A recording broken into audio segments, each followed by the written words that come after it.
I better behave myself. No, don't behave yourself, Dan and Lisa. I've had the Bare Naked Ladies song in my head all day. 1 week, it's like 1 week since you drafted lists, threw down Yeah. some vetoes, caused a lot of chaos. We literally just saw each other 8 days ago.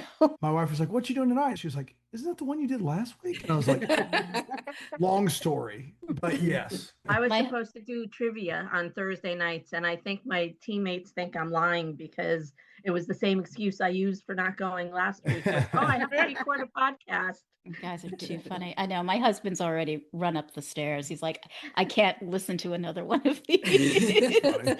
But Tracy, we are so excited to have you. You guys good?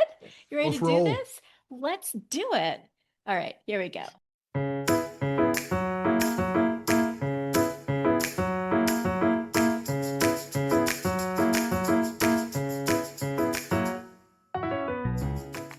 Hi, everyone. Welcome to Hallmark Movie Drafts, the monthly podcast. See, I have to stop saying that because it's turning out to be like 20 shows a year. So it's almost twice a month. Anyway, the monthly podcast where guest panelists are all Hallmark movie enthusiasts who come together to debate, rank, and draft definitive top 10 lists of Hallmark movies. I'm Lynn Austin, your host, and returning today as co-host is my usual partner in crime, Erinbeth Cermak. And listeners, as you know, back in March for the Cousins draft, that was Tyler Hines versus Andrew Walker movies, things got a little contentious, and one of the panelists said I needed to fire Erinbeth, but I didn't have the heart to. So all I did was I put her on a 30-day unpaid suspension. So welcome back, Erinbeth. So glad to be back. I do have to say, I don't even remember what the ruckus was that I caused. I'm really used to you firing me and the drafters firing me. I get fired quite often and I don't get paid. So, that suspension really didn't hurt me. But I appreciate the time off. I am sad, however, that I missed out on that Brittany Bristow draft where her husband was drafting. I really would have liked to have been part of that. I believe it was Emily that fired me, and I will I blame her filled for in that. for you on that one, Erinbeth. I appreciated it so much, Lisa. I was really contemplating all the things I did wrong in the Andrew Tyler draft. You know, when Britt drafted at the end after the show, Lisa actually said, Lynn, I'll pay you to let me be the co-host permanently. So she's coming for you. She's coming for you. All right. Well, hopefully, that's a lesson for you. We've got a lot to get through. We've got a panel that I've put together. They're very opinionated. They're very experienced, except for one person, but don't counter out. But most of all, we've got Hallmark writing royalty in the house. We're drafting the Hallmark filmography of writer Tracy Andreen, whose IMDb is basically a Hallmark movie greatest hits playlist. 32 of them are eligible for this draft, and they're all bangers. She literally wrote the movie that, according to Hallmark Channel and Nielsen ratings, ranks as the highest Christmas movie premiere in 2017 when it first aired. And it ranks as the number 2 most watched Hallmark Christmas movie overall ever. I'm not going to tell you what it is. It had 5.17 million viewers. We talk about this in the Christmas in July draft. Erinbeth, do you know what the movie is? I think I do, and I'm wondering if it will get drafted. But I will tell you that my all-time favorite Tracy Andreen movie cannot even be played. It's not eligible because it aired on Lifetime, and that is The Spirit of Christmas. My family and I, it's the one and only movie that my girls will watch with me, and we watch it every Christmas. I absolutely adore it. So thank you for giving us that, Tracy. I appreciate it. I mean, I loved it too, actually. So, but it was a delight, and I can tell you all sorts of trivia stuff about that someday. Jen, Lily, and I keep talking about doing a sequel, so if you guys want to put a bug in, and it might be in Hallmark's ear if we. And that was everybody wanted that movie. That's what Jen told me, right? Like it was a big bidding war for that movie. It was, and Lifetime just candidly put it on opposite the Mariah Carey movie, and nobody saw it when it came out. We were literally like, and then a year later it came on Netflix, and then everybody saw it after that. It was wild. Oh my gosh. Well, listeners, you've already heard her voice. Just super excited to have her. She's a true powerhouse behind some of your favorite Hallmark movies. She's written dozens of fan favorite films, going all the way back to 2013, spanning everything from holiday classics to year-round romances, including some of the most beloved, rewatchable Hallmark movies in their catalogs. And she's also brought that same magic to the page with her two novels, This Is Christmas and So This Is Love. Because apparently, Tracy, conquering one medium isn't enough for you. You got to be number one in the others too. Her greatness is beyond compare. We are beyond thrilled to have you here, Tracy Andreen. Welcome to Hallmark Movie Drafts. Thank you so much. I'm delighted. I'm excited. I'm curious beyond measure as to how this will all unfold. I've been trying to catch up as best I can, but it's exciting to hear what people think of what I've written over the years. I don't know. Like, I hope it's okay. I've been warned. Might be a little roasting. And I'm like, I can handle it. I grew up with brothers, that's good. It's going to be great, honestly. We love shining a light on Hallmark movie writers. You're part of what I consider to be an elite Hallmark writer friend group. You're good friends with Julie Sherman-Wolfe, Nina Wyman-Swift, both of whom have been on the show and have weighed in with their behind-the-scenes tidbits and even pick-shamed a couple of us. So this feels like we're completing a really important trilogy as we celebrate and debate and ultimately rank the definitive top 10 lists of your movies. So did Julie or Nina give you any heads up, any warning, any No, clues? they truly didn't. And I've asked, I think 3 times, I'm like, so what is this about? And they're like, no, you'll just have fun. And they're gonna talk about your movies, they're gonna roast you a little bit, and then, it's gonna be like going through your entire canon, and there you go. Then Nina let me know that hers lasted 4 hours, and I was like, I'm sorry, what? It was a Yeah. wild time. It was. It actually lasted a little over 4 hours. I edited maybe 12 minutes out of that whole thing Oh my because gosh. everything was just so golden and the wheels came off the bus, very, very early. But Yeah. it was just fun being friends with them because we're all sort of like coming into or came into the world of Hallmark around the same time and started doing things, independent of each other, didn't know each other. And then we all met at a television critics, it's not an award, but like a gathering for Hallmark did back in 2017, 16, I think it was. And that's when we kind of all started meeting each other. And it's just nice to be connected with someone who knows what this world is like from this perspective. No, it's great. I follow all three of you on Instagram, so I see your pictures. You're totally having a good time. So your first Hallmark movie was back in 2013, Snow Bride. And every year since then, you've had at least one Hallmark movie premiere every single year, up through Yes. and including last year. And in 2018, there were 6 movies that you wrote or I was co-wrote. tired. Yes, 6. Yeah. I was very tired that year. And then I'm not gonna lie. last year in 2025, there were 4. You did Royalish, A Keller Christmas Vacation, A Grand Ole Opry Christmas, and Christmas at the Catnip Cafe. I mean, do you ever freaking sleep? Like, No, I mean, at this point, I told you I was like delighted to be able to come here. So as a forced break from writing, but I'm also incredibly grateful because such a weird business in general.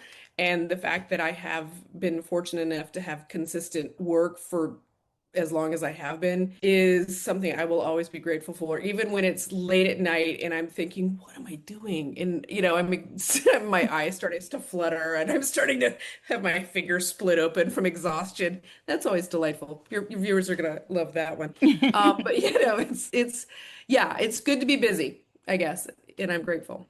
do you ever feel, I'll just reveal it now because who knows if it's going to get played or not, but it's Switched at Christmas is the movie that I was talking about earlier, which was ranked number 1 for 2017. It's ranked second overall for their Yeah. whole, portfolio. Do you ever feel any pressure because of that and what you're going to put No. forward? Or do you just kind of like, that was then, this is now? No, that one, I look at that one as one that got me into the Writers Guild. The other ones before that had not and this was one where, my friend Lee Friedlander had called up. She's also the producer who got me into Snow Bride initially. And so one day she's like, I have this idea for twins and we went off to the races. So that got me into the WGA which is a huge boost for a writer because of healthcare and all sorts of little benefits. So that's how I think of it. I'm always just amazed, but I shouldn't be that one just exploded. But it was kind of like as all the Hallmark things were coming together at that time, and then Candace was at her most popular, and then suddenly it was just like two Candaces. You can have two Candaces. And then it was like, well, who doesn't want to watch two Candaces apparently? But no, honestly, internally, working with executives at Hallmark, they're all really good about not making me, or at least, I don't feel too much pressure to do one thing other, you must meet this sort of, because I'm never going to make those ratings again. Cable is never going to let that happen again. So, Nothing comes close. Yeah, because I track the number ones for every year on their wiki, and the ratings don't even come close for what the number one is back in, 9 years ago, 10 years ago. That was right before I think it aired like 2 years before the pandemic hit, and the pandemic just took streaming off like a rocket. So cable's been, it's a challenge, but we'll see. Yeah. They're doing well still, so and Yeah, they're not hurting. they're not. I'm not worried. I'm not worried Worried about about them. Hallmark. No. So you've got 32 movies under your belt so far for Hallmark. You've got 13 years under your belt. Or actually more than that. Yeah, it's crazy, isn't it? So you've written about almost every single trope. You've covered Christmas, you've covered fall fields, you've covered so much, Friends to Lovers, all of that. Is there one that you haven't covered yet that you're maybe Yes, would like to do? actually, and I just turned it in, and I have notes on it. I coming swear up I didn't next know week. any of this. No, I turned it in. It's one I've wanted to write for about 20 years. And I have so much wanted to do this particular trope that I actively avoid any other movies with this trope because I knew one day I would do it. And the trope I'll tell you, the trope is amnesia. And so, Ooh. yeah, so it's we've got the notes coming in next week. I turn it in. I don't know how the notes will go. Very rare as a writer, you turn something in and you go, I feel pretty good about this one. Usually you're like, well, that's it. My career is over. I don't know what I'm going to be doing. Perhaps I'll be on a corner somewhere, selling things. I don't know. But with this one, I turned it in. I was like, okay, I feel good about this one. So that's the trope I've been waiting to do for a long time. Oh, we are all, you saw everyone's face for the reactions. We're all excited for that. There aren't nearly enough amnesia movies. I can only think Yes, of maybe, I love a maybe good amnesia two. movie. A good amnesia movie is a There's good only thing. one good amnesia Hallmark movie. It's A Gift to Remember. Yes. Topher Payne wrote it. Is that the one Oh, with that is a good one. Yeah. Allie? It's got was Peter Allie in Port, that? yeah, and Yeah. yes, and Allie Yes. Liebert. Yes. love that. Yeah, Yeah. it's really good. Yeah. It's really good. Yeah. It All gets replayed a lot, and I have actively not watched that one too because I was just Yeah. like, there's like books. I think there was a People magazine article years ago that I picked up and I started reading, like, nope, nope, nope, nope, because one day I will do this I love thing. it. Well, I think So, that's yeah, awesome. All right, we're keeping our fingers crossed that we can see that thank you. 2026 for sure. All right, so you're going to hang with us for the whole show. You're doing the trivia round questions that Erinbeth came up with. You're going to share some tidbits, comment on the panelists' picks. You'll share your personal top 10 list when we get to the end. So just sit back for a minute and I'll introduce this month's panelists. They've got opinions and hills they are willing to die on certain movies of yours to either keep them on the list or keep them off the final top 10. In fact, I found out just yesterday that you've actually met one of the panelists before. And fortunately, that didn't stop you from joining tonight. So I think I'm going to She start. doesn't know it either. I know, because there was no recognition. I'm going to start with him first. Also, Tracy, I did a Q&A with you at Christmas Land in Los Angeles in 2019.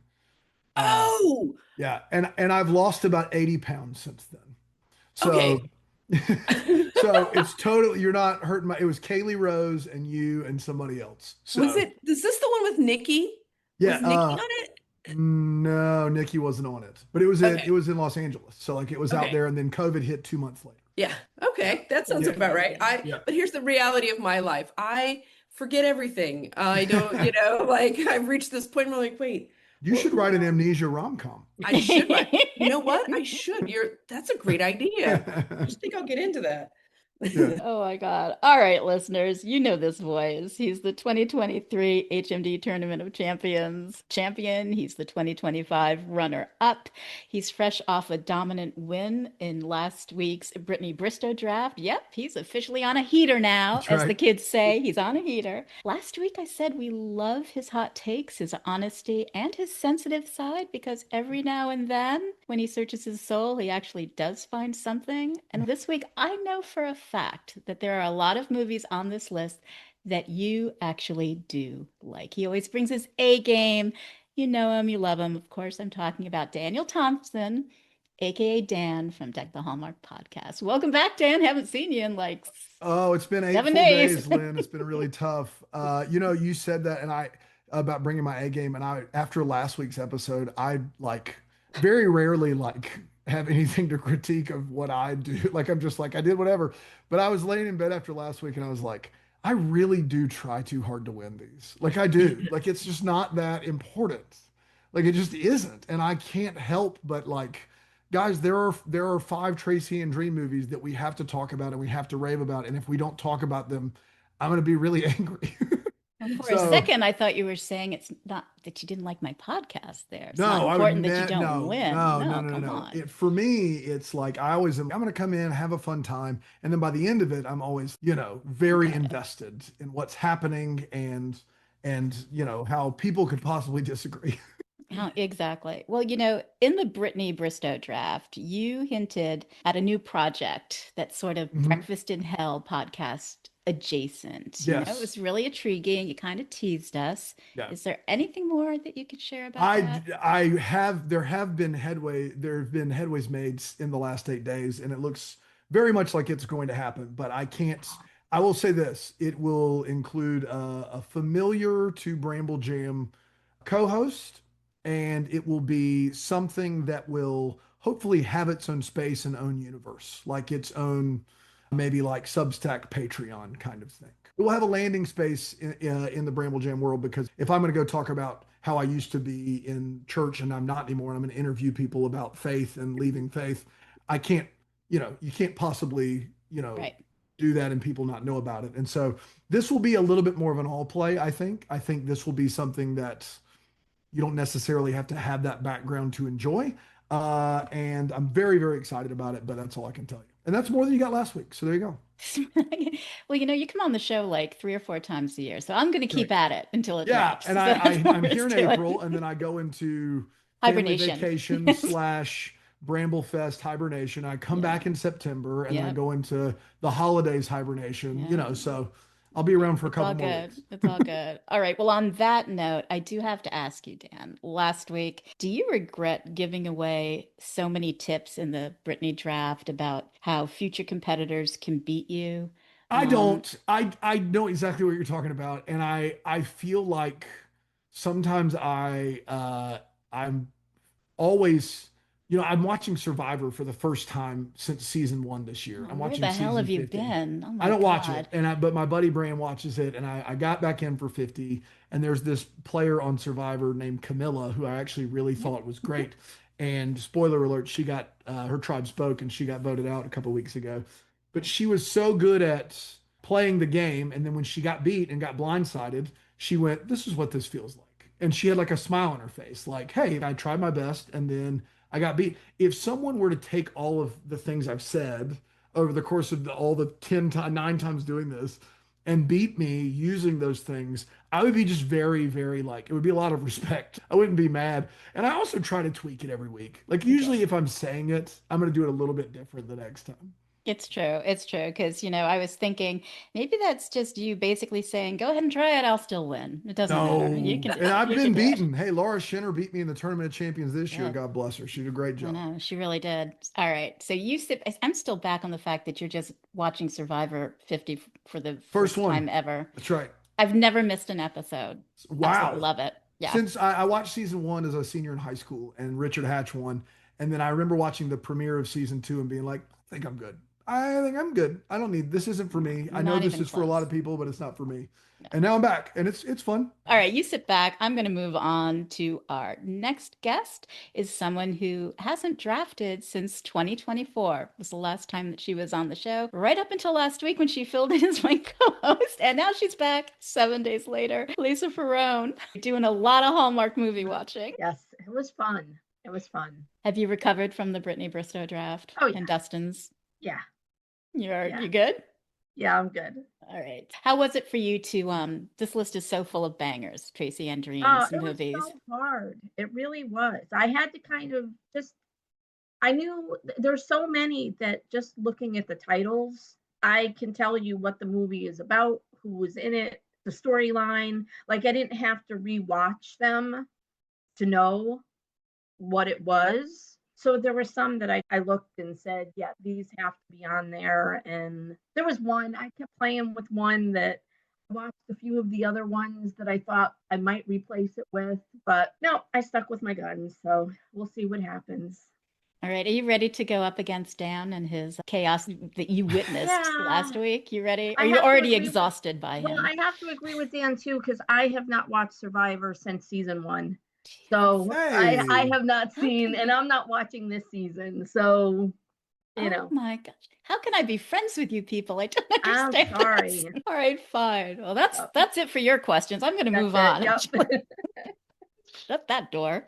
All right. Last but not least, actually, she gets all the credit for this draft because she reached out to me, I think it was almost 2 years ago at this point. October 2024. I was looking at it yesterday Oh. to see when it was. Been a year and a Exactly. half. And she's, hey, I listen to this podcast all the time. Would you ever do a Tracy Andreen Hallmark movie podcast? I've heard the Julie one. Would you ever do that? And can I draft on it? And I said, I will absolutely do that draft, but you can't draft unless you're a double decker. I'm sticking to I my was not a double guns. decker until this. Wow. I Welcome was aboard, going, I Debbie. was going to be anyway eventually. Got But she pulled the finally plug. pulled the trigger, right? Welcome aboard. Happy Thank to you. have you. Thanks.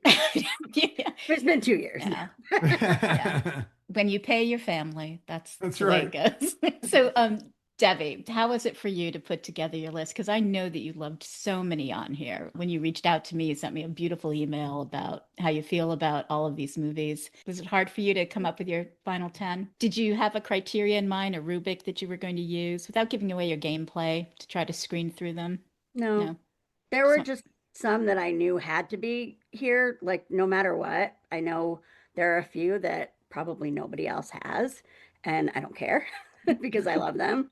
And then there are some that are strategy, and I changed my mind 40 times before I finally gave you my list. That you sent to me at 2 o'clock in the morning, Yes, according 2 to your o'clock in the morning. text. Thanks for that. You know, I did get an alert. My husband's like, what the Oh, hell? you did? Like, it I'm was- sorry. It was my This is bad. I important usually stuff. silence it. I'm a it's night important owl. stuff. I'm a night owl. So What's up, funny. lady? All right. Well, you sit back for a second. I'm going to switch into gameplay mode. If it's your first time listening, you can pause here and listen to the Hallmark Movie Drafts intro show where I go over the rules, the format, the vetoes in more detail, or just, keep listening and you'll probably pick it up. Eligibility for this draft, it's pretty straightforward. The movies had to be written or co-written by Tracy, and they must have premiered on one of Hallmark's analog or streaming channels. And you can find the list of the 32 eligible movies on our letterbox. That's Hallmark Drafts. You can find the link to that and all of our socials in the show notes. So please follow them, share them with friends. It's the way that we continue to grow our audience beyond 52 countries listening in every single month. So we appreciate it whenever you can share that. Let's talk drafting positions. For this draft, there are 3 of them, A, B, and C. Drafter C picks positions 10, 7, and 3 on the list. They get a veto card and 1 veto override. Drafter B picks positions 9, 6, 4, and 2. Drafter B gets only 1 veto card because that position gets more pick opportunities than anyone else. So hopefully more chances to get a movie from their personal list onto their final list, which is actually the whole point of why we're here. They're going to get a point for every movie that they make onto the final list, and they'll get an extra point if it's in the same ranked position as it is on their personal list. And drafter A picks positions 8, 5, and the number 1 position. They get a veto and a bonus veto. So they basically get 2 vetoes and the number 1. So how do we determine who gets to be drafter A, B, or C? That's where Erinbeth and Tracy Andreen come in. They're going to take you through the trivia round. Just keep in mind that if you win the trivia round, you get to pick your picking order first, but you're also going to be first up in every round in the veto order. So it's a little bit of a double-edged sword. Also keep in mind that Dan is coming in with an extra leftover veto override. Congratulations on that one, Dan. Good luck getting rid of it. No kidding. God. It rarely gets used, but you never know. I think I might have just jinxed it. Erinbeth, why don't you go over the rules and then Tracy can read the first question, and I'm going to keep my fingers crossed for you guys. Good luck. All right. So rule number 1, do not raise your Zoom hand until Tracy has finished asking the question. Then I'll call on the first person to raise their hands. If you answer incorrectly, you cannot guess again until the others have guessed. If no one knows the answer, then Tracy will just move on to the next question. Does anyone have any questions? No? Okay, well, get those Zoom hands ready. And Tracy, take it away with the first trivia question. Okay, the first trivia question comes from the movie All for Love. Sarah Rue trains like a Navy SEAL in All for Love. What is the title of the book she is currently writing? Oh, wow. Don't Ow. all raise your hands at once, I'm people. like, this is embarrassing. It Come really on. is. It is the No. harder Nobody- one of the hardest ones on there. I will say that. That's okay. Tell them what the answer is, and then you can ask another question. Sealed with a kiss. Ah, get it? I just Sealed watched it with a yesterday kiss. too. Yes. I just watched it yesterday. Okay, so we move on to the next question. Yep. The Story of Us. Maggie Lawson tries to keep hold of her business in The Story of Us. What is the name of her shop cat?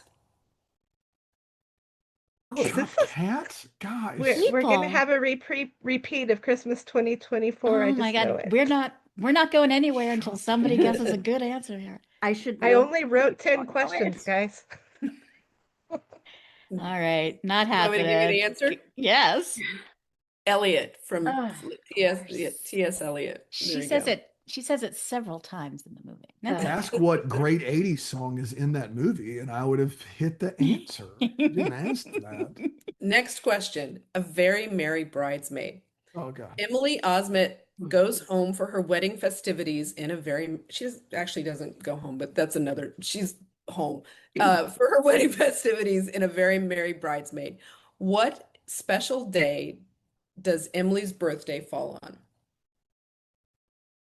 Lisa, we have a hand. Think Christmas Eve? Yes.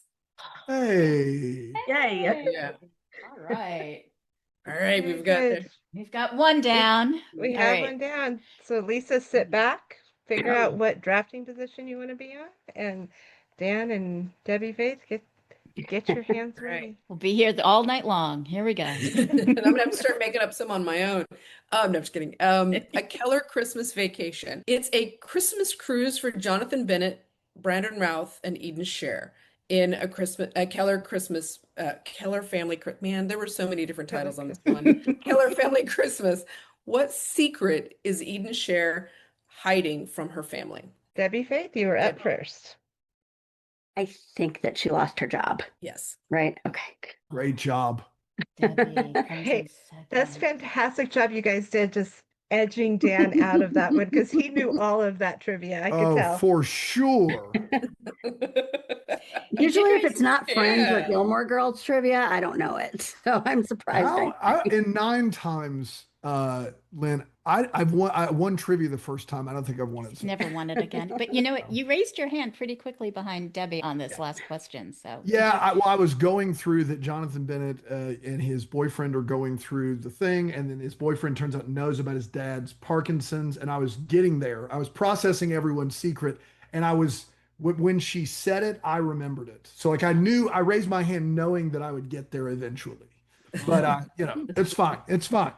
it's okay. You know what? You did yourselves. No, you didn't do yourselves proud right in front of Tracy Andreen.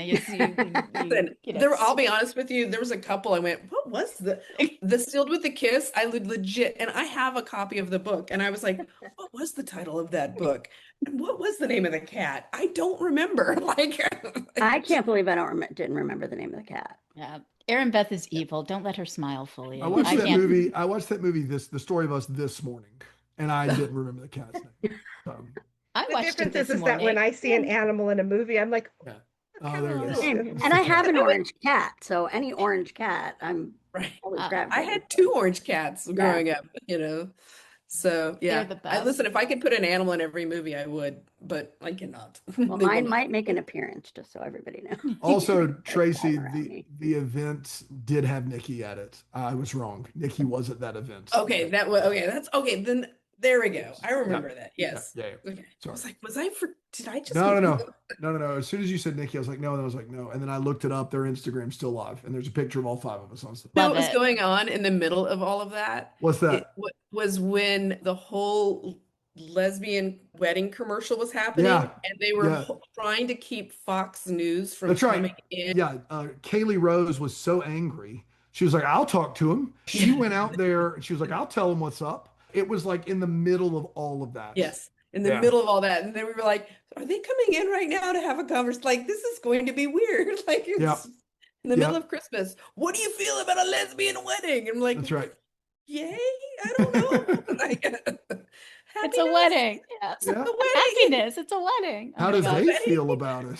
It's like, anyway.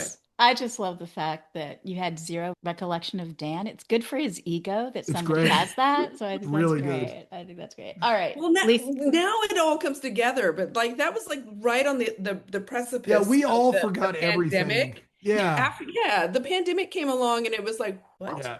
People were talking about that literally a month later, the pandemic. Yeah. So, yeah. I can't believe how long ago the pandemic first emerged. I was just talking about that with my husband. I was like, wow, 2020. That 6 was years. like, it's crazy. It still feels like it's Mhm. Yeah. here in many ways. Every All once in right. a while, I'll find masks, and I'm like, oh yeah. Oh, look at that. I wore one on the airplane last week and I still got a cold. So Lisa, we've stalled long enough. We've given you plenty of time.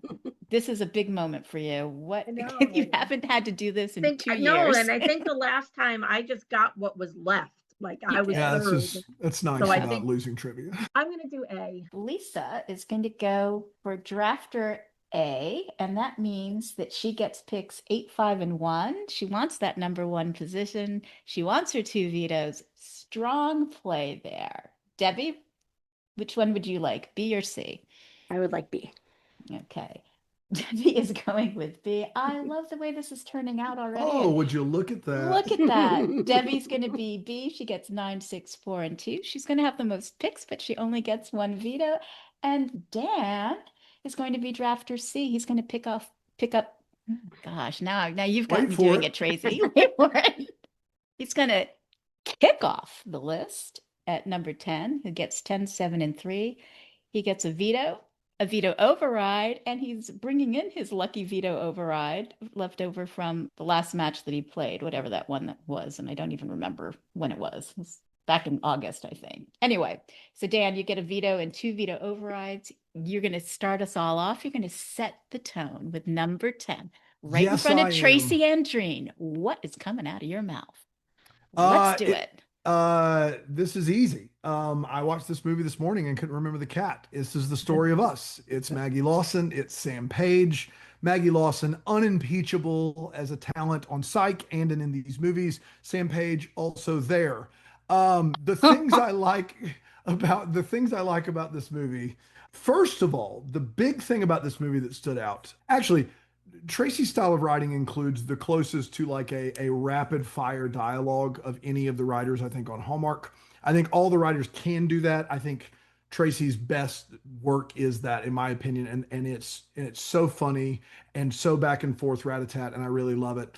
And I think this movie has some of that. I think some movies that are higher up on the list really showcase that very well.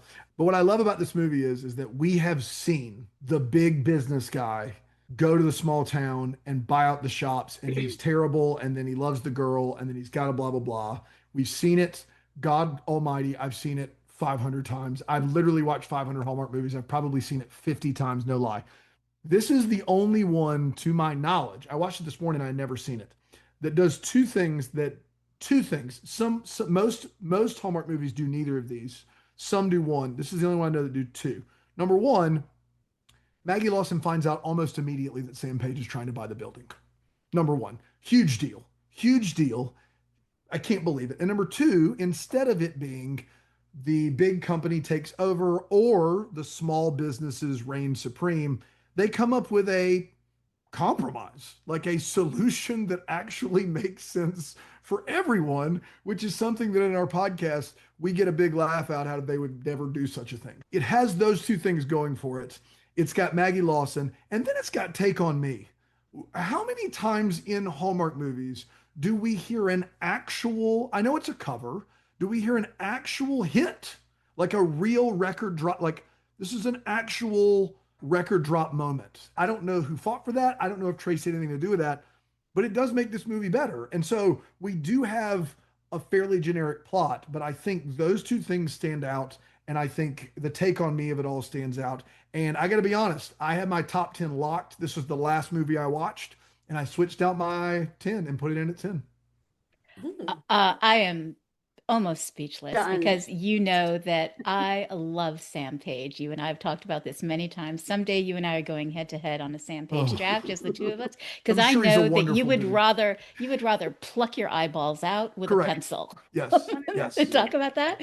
So when I saw this on your list, I was like, what's happening here? This is a movie from 2019. I think the only other thing that I would want to add is that there is a very baby-faced Marco Grassini in Oh, this I meant to movie. talk about that. That was the second love couple with Marco Grazzini and Zibby. Is it Zibby? Is that her first name? Something Like, like that, yeah. They're fantastic. Yeah. Like you don't get that often.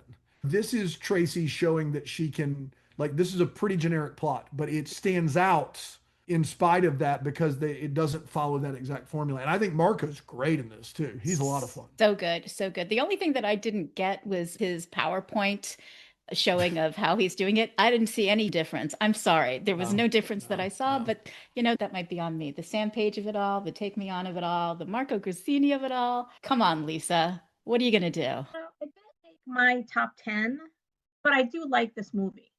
It's one of those that I didn't watch it again, but I have watched it many times and knew just by looking at the title what the movie was, what it was about.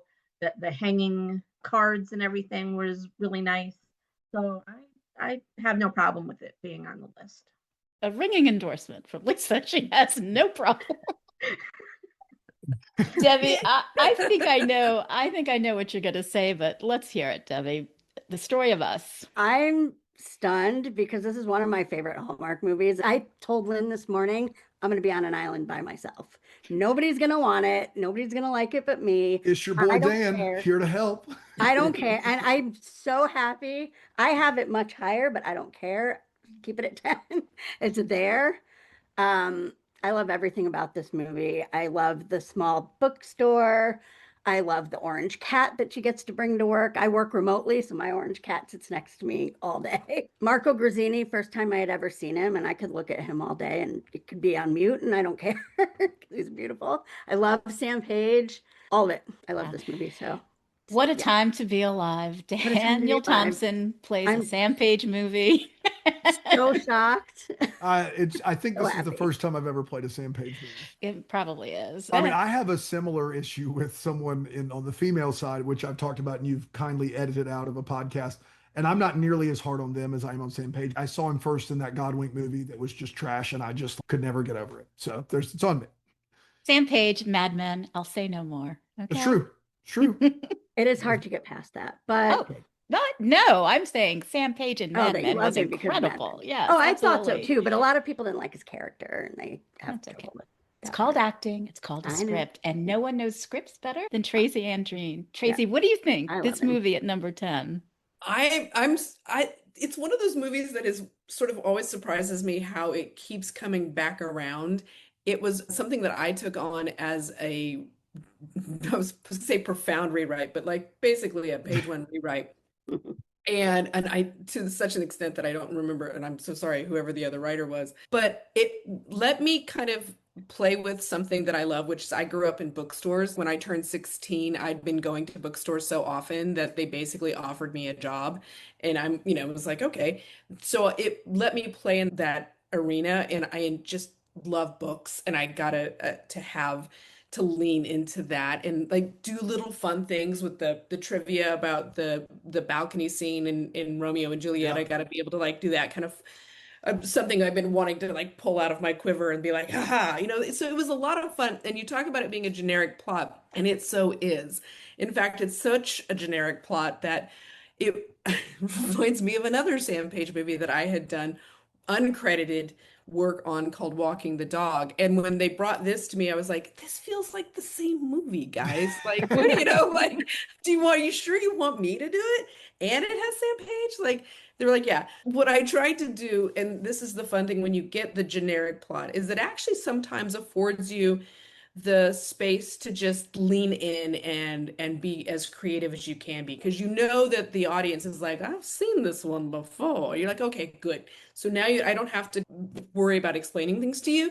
I can kind of just have fun and make it a little bit more of a playground thing. And that's kind of what I did with the Orange Cat, because I was like, cozy bookstore, you got to have a cat, and small town, you want to, big developers coming in. Let's try to find a different solution as best we can. I can't tell you how the PowerPoint looks because I honestly don't remember at this point, but the idea was, let's actually try to compromise. So it was a lot of fun. And as for it being number 10, I'm not entirely surprised. It's not on mine. Can I say that? Yeah, if you want to, Yeah, it's not on mine, but I'm not surprised because it is one of the ones that kind of comes back around.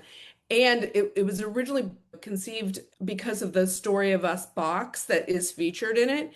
And so that came from the Hallmark cards side of it. And it was kind of like, hey, can you do a movie featured around this? And it was like, okay, it's not the first time I've been given the gorilla suit in Trumbo where they're like, can you make a movie about a gorilla? And you're like, I can make a movie about a gorilla. It's like, can you do one with a box called The Story of Us? Sure can. Yes, I Yeah, can. absolutely. I'm really hoping now that I know that you've done 2 movies that featured Sam Page, I'm hoping that Sam Page for you becomes what Niall Mater is Oh, dear for God. Nina. Don't, Dan, just stop. I'll cut your mic right now, okay? Because she's done like 5 with Niall. I'm like, Yes. go ahead, give my Princeton boy Sam Page some love. I don't really have like that sort of, because Nina's got her actors that she works with Yeah, repeatedly. you're all over you've hit everybody. You've got 32 I'm movies. trying You've to touched create everyone. get all the Infinity Stones is what I'm trying to do. It's like, Gotcha. do you have a Tyler Hines? I do. Do you have an Andrew Walker? I do. Nikki Deloche, Christopher Paloha? Yes, I For Jonathan you. Bennett? Yeah. Yes. It's like Great. I'm Thanos of Everywhere. Hallmark right now. I'm just trying to collect them all. I love it. All right, good job, Dan. The Story of Us blew me away. I'm still surprised at that Here to one. help, here to This- support you and Sam Page It whenever is. I can. I know. Debbie, So happy. Debbie. I know you've got to be happy. And here's Didn't the see thing that is, coming. is if I wouldn't have gotten 10, you and I both know it wouldn't have ended up on this list. It wouldn't have made it. She'd have played it, somebody would have vetoed it, it would have been a whole thing. I know. Yeah, I Debbie. have it a lot Again, higher. All right, Debbie, it's up to you. Your first official draft ever. Yes. It's going to define you for the rest of any appearances that you might make. So make it a good one. What are you going to play? No pressure. I'm gonna play Holiday Crashers. Holiday Crashers. All right. Why do you like Holiday Crashers for number 9? I really liked the friendship between the 2 leads. I know their real names. I can't remember the names of in the movies, but Lindsay and Daniela. I just loved their relationship. I wish that I had the guts to do something like that, just go and crash holiday parties. It looks so fun, but I would never in a million years do it because I'd be so nervous. I just thought it was a fun movie. I didn't honestly care that much about the romance part of it. I liked the secondary romance more than I liked the primary one. But yeah, I just thought it was fun. I thought it was different. It's not your traditional cookie cutter plot. So, and I love Lindsay Fonseca, and I used to watch Daniela Monet on Victorious. Like, I loved her ever since then. She's a lot of fun. Oh, So, yeah. No, yeah. this is great. So this one's from 2024, so fairly recently. You've mentioned Lindsay, you've talked about Daniela. Chris McNally is in this as well. Jag Ball is in it. This all takes place around the holiday season. They're crashing holiday parties. Lindsay gets mistaken for a lawyer, and then everybody just kind of leans into that whole thread. And obviously, romance happens, or does it? Of course it does. Good pick. Let's see what your fellow drafters are going to do with this. So, Lisa, you're first up in the veto order. Holiday Crashers at number 9. What do you think of this movie? Well, I like the movie. It's not on my top 10. I remember at the time, I think we were all talking about how the whole lawyer aspect of it, and that she was basically practicing law without any kind of legal way to do it. I don't know if I want to use a veto or not. I think there's others that, because there's so many to choose from, others that are more worthy of the list. But You I know, don't it know. happened last week. I know. Well, that's the thing. And Debbie already said she's got some crazy ones, so who knows what she would pick instead. One of my crazy ones, everybody liked it, and I didn't think they would. So who knows? Sam Page. That's going to be my ringtone, Dan. Thank you. Just Jake, Veto Sam it. Page. Veto? All right. No. Okay, so Dan. Yeah, this movie isn't bad. I really like Daniela Monet. I think she's a treat and really funny. This is simultaneously my favorite Chris McNally movie performance and also the movie where he is needed the least. I would watch Lindsay Fonseca and Daniela Monet go and get into hijinks with, like, I think that was our big at Deck the Hallmark. This was the end of the marathon. So we were up for 30 straight hours and watching this one, but I'm pretty sure the big, like, the thing was, it was like we almost took time away from the fun to get the requirements that Hallmark has for these 84-minute movies, which is an A storyline that is a romance. And that was where the movie, it wasn't bad, but I felt like it could be doing the fun back and forth, the banter, the hijinks, the crashing, the blah blah blah. I don't really have a lot more power when others veto than I do with a veto. And I think at this point in the game, if I'm going to win, I can't veto it, and I don't mind it. You will find on my list, you will find that I'm very consistent over 9 drafts, that I think the movies of the last 5 years are better than all of the movies that came before it. I think the quality is better. I think we get a wider array of people from different walks of life in their culture and their element. And I think it's just better movie making. All the other ones feel like they've been beaten to death by a guy that's watching dailies and is also the CEO of a company. So I say that to say, when I say this isn't bad, if this movie came out in 2013, it would have been like my favorite movie.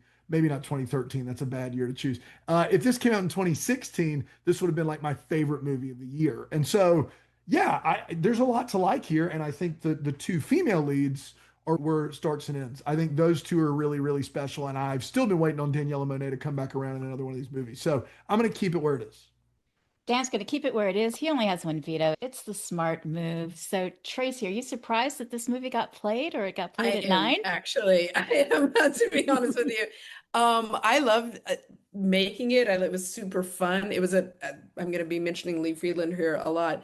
This was one of her ideas from back in the 2016 era. And I remember telling her specifically, there is no way Bill Abbott's going to make this movie. What are you doing? There's no point in trying to bring this in right now. So she just sat on it and sat on it and sat on it. Then one day she called me and she goes, so we sold, it was called Christmas Crashers at the time. She's like, I sold Christmas Crashers and you're writing it with me. And I was like, oh, okay. All right. And it was absolutely so much fun once we were able to get going. And Lee was also attached as producer, and she had directed Chris McNally in Sailing into Love. So we knew when we got Lindsay, we were golden. And Danielle, great. Their chemistry, like those 2 completely hit it off. And they really are the A story for this particular movie. And I loved I just blanked on her name. Is it Bree? Bree's it's Tony and Bree. Tony and Bree. Yes, Bree. Yeah. I couldn't remember, but yeah. And I was like, what are the names? The name starts to blend in my brain after a while. I love their romance and, the whole sort of Indian wedding we were able to have at the end of it, which was a lot of fun. But is it my top 10? It is not in my top 10. It was super fun and it is different, but I'm not going to argue about it. I think it's great. I love it. I just love it so much. So Maybe far, we'll get one that you like. batting a Tracy. 0 for the panel here. Tell you mine when we're all done. Oh my gosh. All right, Lisa, it is your turn. First time in 2 years, you get to play something that actually counts. What's it going to be? I have A Keller Christmas Vacation. Keller Christmas Vacation at number 8. Tell us Yep. why. I really liked the movie. And I was going back and forth as to quality of movie or how much I watch and have rewatched movies. So it's intermixed. So even though it's 8, I love this movie. I liked all of the storylines. I liked them having different, with Brandon Roush and I can't think of the girl's name at the Eden Sher. moment. Eden Yes. Sher. Yeah. It had different leads. It had a different storyline than you usually get. I enjoyed it. I thought it was funny. It was sad in places, and yeah, I just really liked it. So this is from 2025. Jonathan Bennett is in it. Brandon Roche, as you said. Eden Sher is Emery. It's 3 reluctant adult siblings join their parents on a Christmas River cruise through Europe, and each is dealing with their own personal issues, only to find unexpected joy, romance, and family bonds along the journey. Everyone crushes it in this movie. What an ensemble cast. Just so great. This movie was ranked number 5 in the top 10 2025 Christmas movies draft. So good pick at number 8. Will it stay at number 8? Will it get vetoed to be moved up? Will it get vetoed to be off the list? Only Debbie can start that process. Debbie, what do you think? I have it so much higher. I have to veto it because I need it to be much higher. It was my favorite movie of 2025 Christmas. Her one and only veto? You got to do what you got to do. You're hinting that it's going to be played again. Lynn, I'm going to override that veto. What? I'm going to override that veto, Lynn. Oh, I'm crushed. Oh, I hate it for you, Debbie. I'm going to override that veto. Dan is using up one of his 2 veto overrides in this match. All right. So, yeah, so that locks it in. So let's finish the discussion. It's going to stay at number 8. Debbie, why would you have wanted this moved up higher? It was my number 2, actually. Everything about it I loved. I loved the sibling relationship. I have 2 brothers, very similar relationship. My dream would be to go to Austria during Christmas. I love Jonathan Bennett and everything. I like the relationship with him and his partner. I can relate to the illness with the parent and how that is and finding out and how they reacted to that. Just everything, honestly, just everything about it. I thought it was funny, touching. There was nothing I didn't like about it. Oh, sounds good. Dan, you crushed her. You crushed her dreams. My dream. Why did you use your override on this one? I think 8's a perfect spot for this movie. I was not as high on this movie as most everyone I talked to, and it's not that I didn't enjoy it. I think Eden Sher and Jonathan Bennett and Brandon Routh are so funny. And I think part of it was my expectation that it was going to be those 3 being lost for an hour and 20, and we get a very different movie. When this movie works, I think it's amazing. Ice skating scene at the end of this movie is the scene of the year. That and one other scene from last year are the scenes of the year, and that other scene also written by Tracy Andreen. So we don't have to worry about that.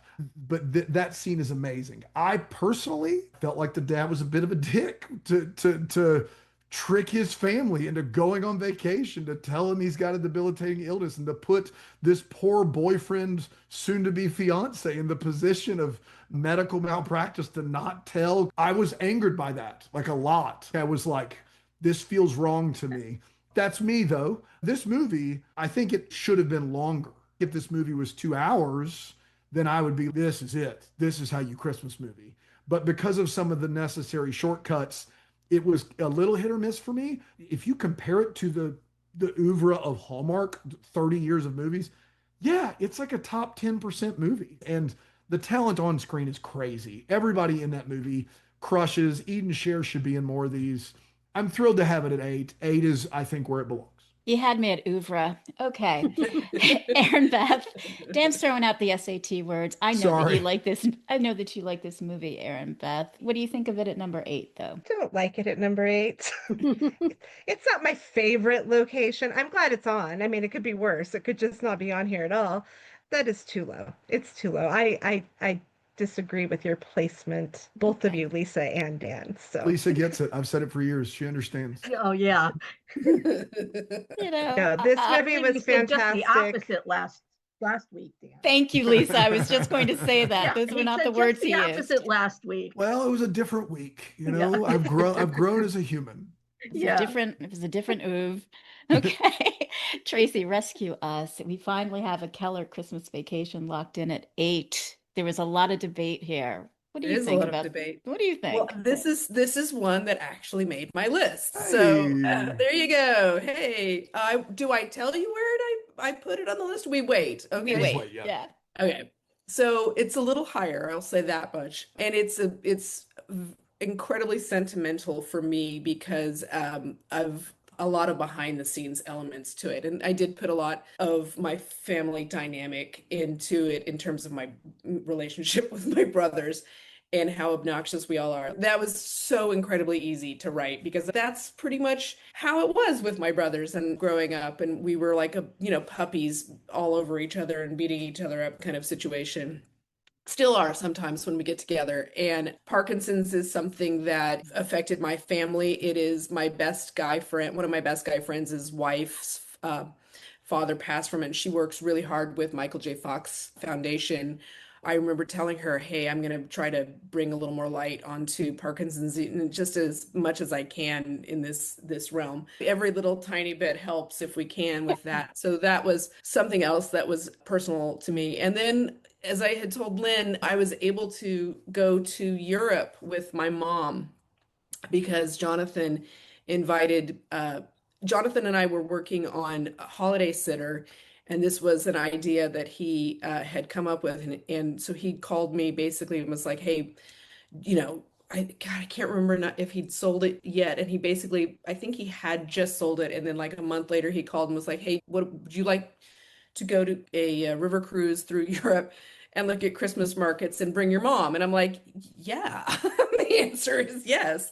And it ended up being, unfortunately, my mother, we're going to move into the Debbie Downer of the moment, but my mom passed at the beginning of 2025. So this ended up being her only opportunity to go to Europe. So every time I watch that, I have like huge emotional attachment to it. And so that's one of the reasons why it also is different and sort of similar to Holiday Crashers in that it's not only about the two lead love story. This was similar in the sense that it was really about the siblings' love story. And then we have secondary love stories along the way. And the dad hiding the Parkinson's was I understand, Dan, why your perspective on this. It was actually not supposed to be about him hiding it necessarily. He was trying to have his last hurrah and not bring everybody down. But, it got let out. And also the way I put it, I was like, families are messy and they Yeah. I think a lot of dumb things families all the do time. operate like this. I Yeah. think my family never did, and so I was just angry at him. Yeah. I was No, angry as my dad did this. I would lose my mind. I would be so Really mad. right. Yeah. And I understand. I grew up with my family being like, sometimes they would tell everything, and then there are other times we were like, wait, that was that? You go back, you're like, Yeah. oh. So it can be a little messy. I would have had this one a little higher, and we'll tell you it's all over with where I would place it. I love that. So I'm happy for you that you got that Yeah. that memory. It's a hard Okay. thing. All right, Dan, number 7. So far, we've got The Story of Us, Holiday Crashers, and A Keller Christmas Vacation. What's going to sit up above A Keller Christmas Vacation since you were determined that it was going to stay at number 8? One of the first movies I watched for Deck the Hallmark. It's Christmas Eve with Leanne Rimes and Tyler Hines is going to be at number 7. At least that's what I'm trying to play at this moment. So yeah, this movie's bonkers. I was in education for 20 years. This isn't how assistant principaling works. You don't take phone calls and you don't do like, this is crazy. It's Christmas Eve. I know it's the name of the movie. That is not when a school's calling you. But I will say this, original song by Leanne Rimes, a banger. A young beardless Tyler Hines, fingerless gloves, babyface Tyler. And a lot of times, I got to be honest, the stunt casting with Hallmark and these musicians typically sucks. Mariah Carey, Kelly Pickler, could we not? This one doesn't. Leanne Rimes does more than hold her own. There's more than enough to like here. The song really crushes. I think the end of the movie is really, really pretty great. And the Christmas feels of it makes it memorable. I have very few memorable movies from that first year of Deck the Hallmark, but this is one of them. So I think it deserves to be talked about. And so I got it at number 7. I love this. It's Christmas Eve. This is not how education works No, whatsoever. no, no. It doesn't work anywhere. I got to be honest. I was a high school principal, and you're on the clock 24/7, not on Christmas Eve. If somebody calls you on Christmas Eve, it's fundamentally not your problem. Yeah, yeah. Not your problem. Just isn't.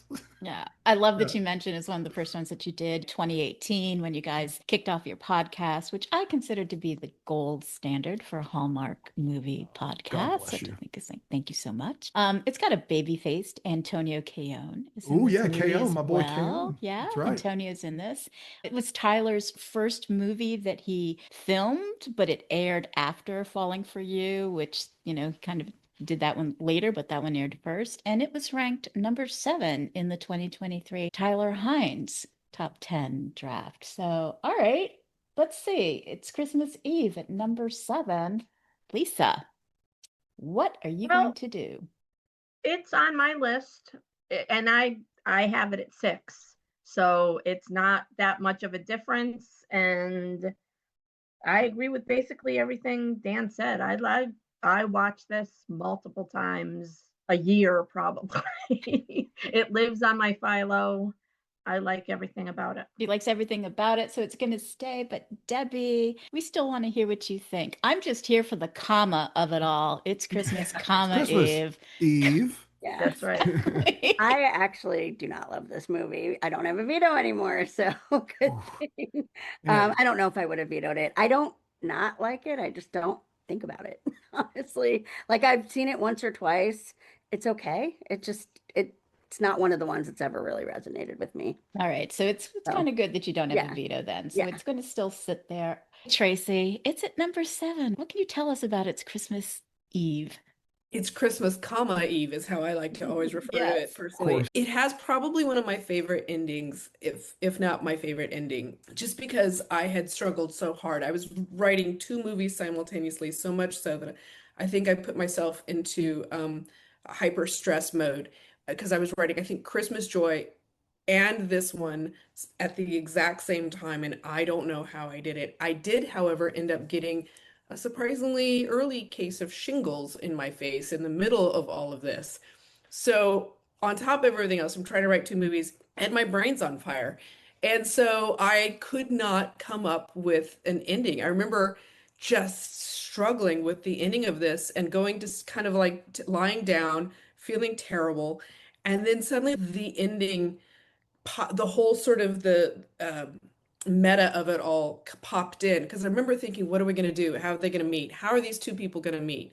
Or are they going to do spill coffee on each other? Because I can't do that again. Like, I can't see that again. It's just, I can't do it. From that moment and being able to have them observe it and then tracking it through ended up from a writing perspective was something that I just really enjoyed. So I have an sort of love for that aspect of it. And I agree, the song that Leanne put in there was legitimately good. I'm also agreeing with Dan. You never know when you have a singer in your movie. You're like, can you also act? Like, please. And then I watched it, I was like, oh, okay. Phew. Because I've had others where I'm like, oh, no, that didn't work. I'll tell you the title. He's probably said this before too. As you said, it was his first one. And I'll let you know internally, there was a bit of a battle to get him to be the guy initially because everyone was like, he was new, nobody knew who he was. And, every time you get a new actor in, there was kind of like, who is he? And Leanne Rimes went to bat for him. She said, this guy is the guy. And she was a producer and she did her veto override or whatever it was. And he basically was like, this guy.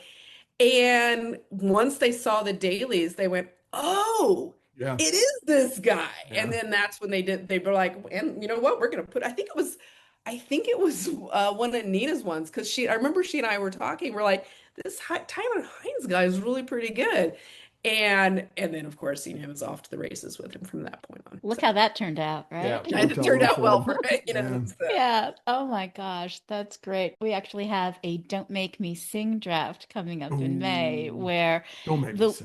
one of the leads in the movie have to actually sing in the movie. It's going to be Oh, that's cringe. got It's to going to be be up fun. there. Oh Christmas yeah. Eve's got to be like Oh one. yeah. Man. That's on the Come on. eligibility list. Well, you never know. Could be a Jessica Lowndes joint. You have no idea. Yeah, man.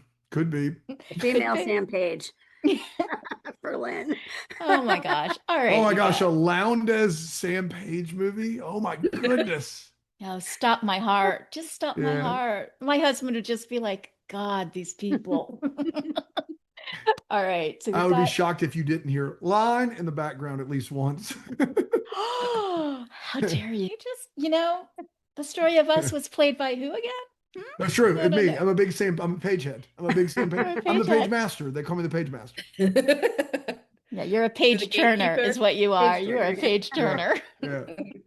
All right, Deb, it's back to you for number 6. You guys are grooving right along. Let's keep it going. I'm gonna play Snowbride. Snowbride? Yep.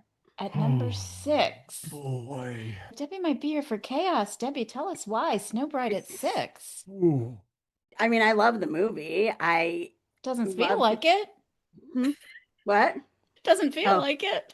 Because it's too low. Older movies just usually aren't up here for me, but I love Snowbride. So I mean 6 I thought was a good spot for it. I love Katrina Law. I think the movie is so just crazy.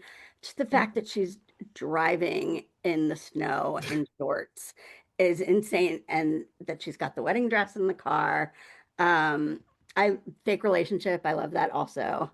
Home Improvement Mom is great. I love, what's his name? Bobby Campo. I always like him. I wish he would be in more Hallmark movies as well. And also, again, a different plot. It's like not your traditional, typical Hallmark plot. So sorry, I'm sure most people had it higher, but All right, Snowbride, 2013. As I started the show, this was the first one that Tracy wrote. It also happens to be one of my favorite movies. I drafted in the fake relationships draft. I rarely draft, but it is my all-time favorite trope. And this ended up being ranked number 7 in the draft, not because of me, though, not because of me. So, it's still on par with that. yeah, I don't know. I don't know. Lisa, you're first up in the veto order. What do you think of Snowbride at number 6? No, it's got to be higher than that. I'm going to veto it. Yeah, you are. That's There what I'm you gotta be go. talking higher. about. That's what we're Dude. talking about. Yeah. Lisa effing sorry. Ferreone. You get it.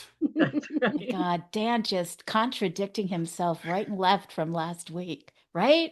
Lisa, you know. I know. All right.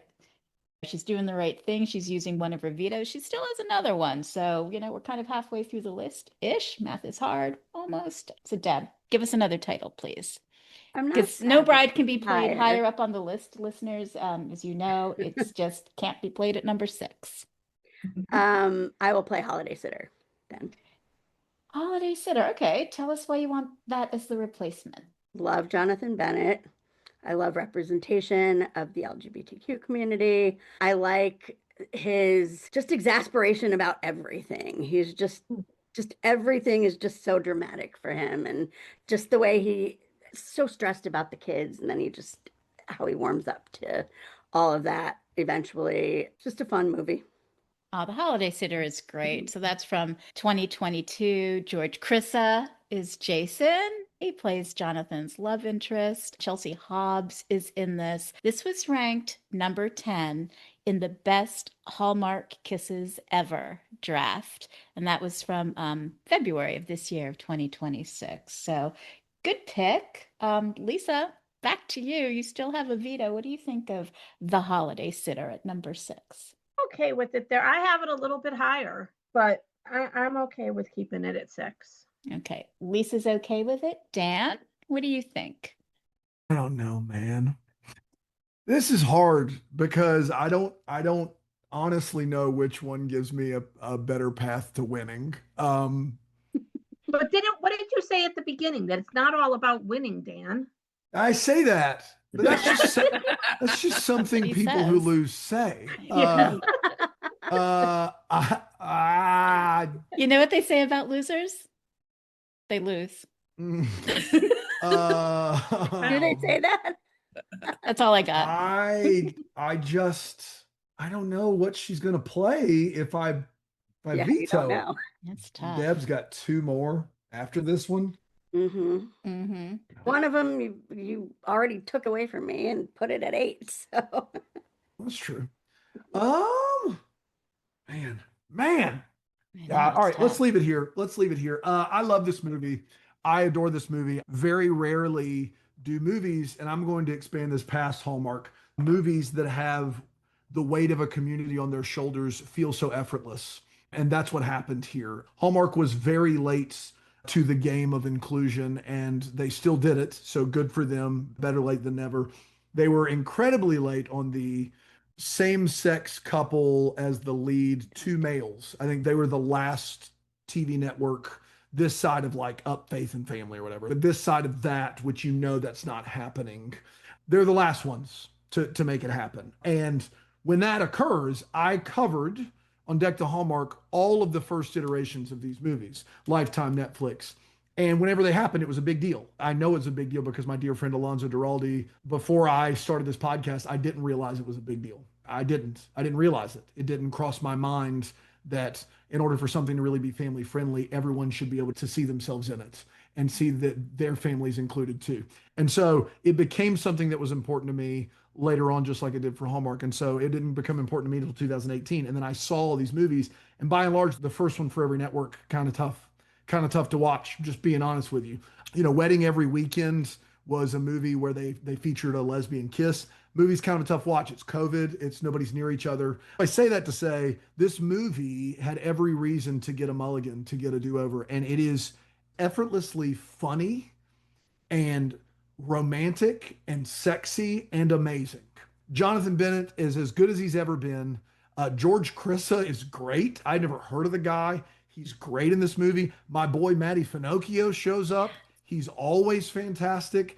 It is incredibly well written. It is a movie that, as promised on Hallmark's box, appeals to everyone. That is the goal. And this movie does it. And I hate that it's at 6. But as important as LGBTQ movies are, I'm trying to win Hallmark movie drafts here. Sorry. I have this movie way higher, and I think this movie is historic, and I think it does so as a breeze. It doesn't get a historic bump. I think the bump it gets is because you don't feel that weight at all. And we've interviewed Jonathan, and he said, I felt a huge responsibility to my community to do this, and you never see it for a second. And that's what makes something great. And this movie did it. So I'm happy it's here, but I would love to have seen it higher.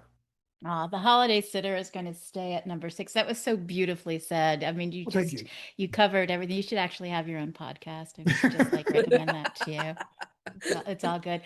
Maddie Finocchio. Oh my gosh. So Tracy, I actually asked Nina if she would please write Maddie in a romantic lead, like a twist. You know, he's usually the wingman, he's the funny guy, and maybe he can be the one that gets the girl, and the good-looking guy is like, oh, what am I doing wrong? Kind of a thing. Because he's just so good in everything. We need He more was Maddie great. for sure, for sure.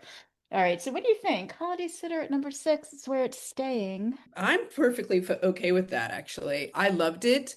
I was so proud to have been a part of this one. And it was, I don't know, Jonathan probably told you guys about the journey of the story and how it was originally a straight story with him as playing Jason and someone like whoever they were going to get to play the what ultimately became the character's name was originally Sarah. And then one day, Jonathan just was like, there was a lot of changes going on in the network, and he basically called and checked with the network and said, "Can we make this the first gay lead?" And they said, "Absolutely."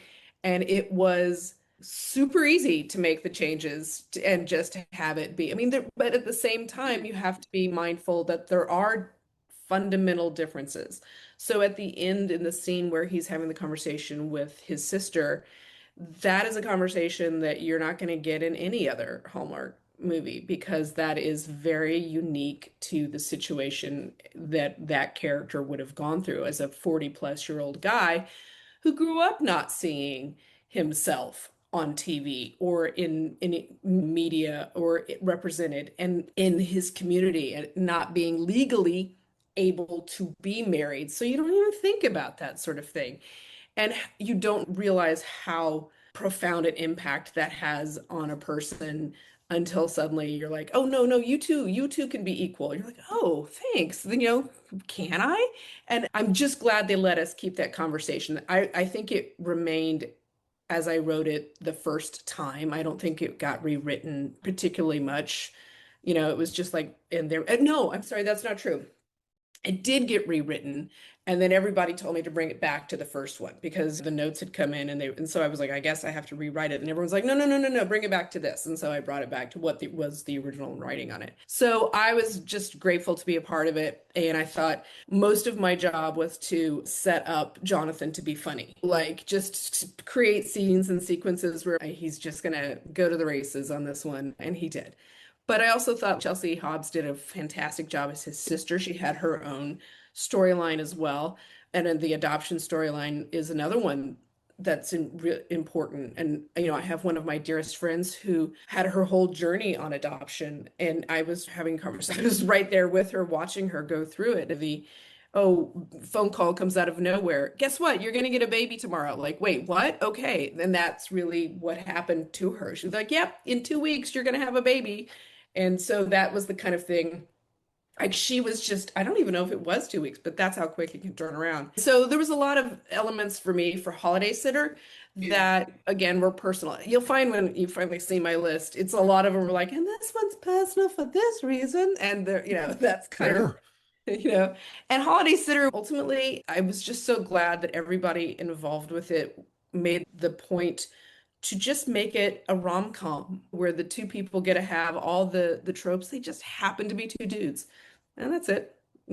I definitely was hoping it would be on the list, and I'm okay with where it is at this point. We love that for Jonathan too. I mean, it's just perfect. Absolutely perfect. Great writing. Really plays to his skill set. So just a beautiful movie. So He does it's physical just comedy well. Yeah, it's just, they finally did it. It took Hallmark a It took long him a while. time to get to It that, did. but they're there, and hopefully it continues. Hey guys, you've locked in number 6. All right, Lisa, you are going to get us to number 5. So a quick state of the list. We have The Story of Us at 10, Holiday Crashers at 9, at 8, A Killer Christmas Vacation, at 7, It's Christmas, Eve, at 6, The Holiday Sitter, and at 5, what's it going to be, Lisa? Okay, my 5 is Sweeter Than Chocolate. Ooh, all right. Let us have it. Well, I really like this movie. I remember liking it the first time I watched it. I watched it again the other day. The chemistry between the two are great. The storyline was really good. The chocolate isn't magical. It's that you have to believe in it. And I just thought it was really good.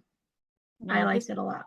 This is awesome. 2023, we have Eloise Mumford. Dan Janot is Dean. You do have the magical chocolates. Dan knows where I'm going because Bissinger supplied the chocolates. Oh, is that for this. still HMD? Is still the code there? HMD? Good. We love Dan Abel Jr. He's been on the show like 2 or 3 times. He said it's his favorite podcast, and he does podcasts every single week. So we love Bissinger's. Yeah, that HMD code is no longer available, but it's been available for almost like a year and a half if you add it all up. Anyway, great movie. Are the chocolates magical? Who knows? It was ranked 9th in the draft 2023 top 10 non-Hallmark movies for that year. It was ranked 4th in the best Hallmark kisses ever draft, and that was February 2026. In fact, Tracy, when it gets to you, there was a lot of discussion in that draft about, hey, the first time we watched it, I swear that kiss was far hotter. He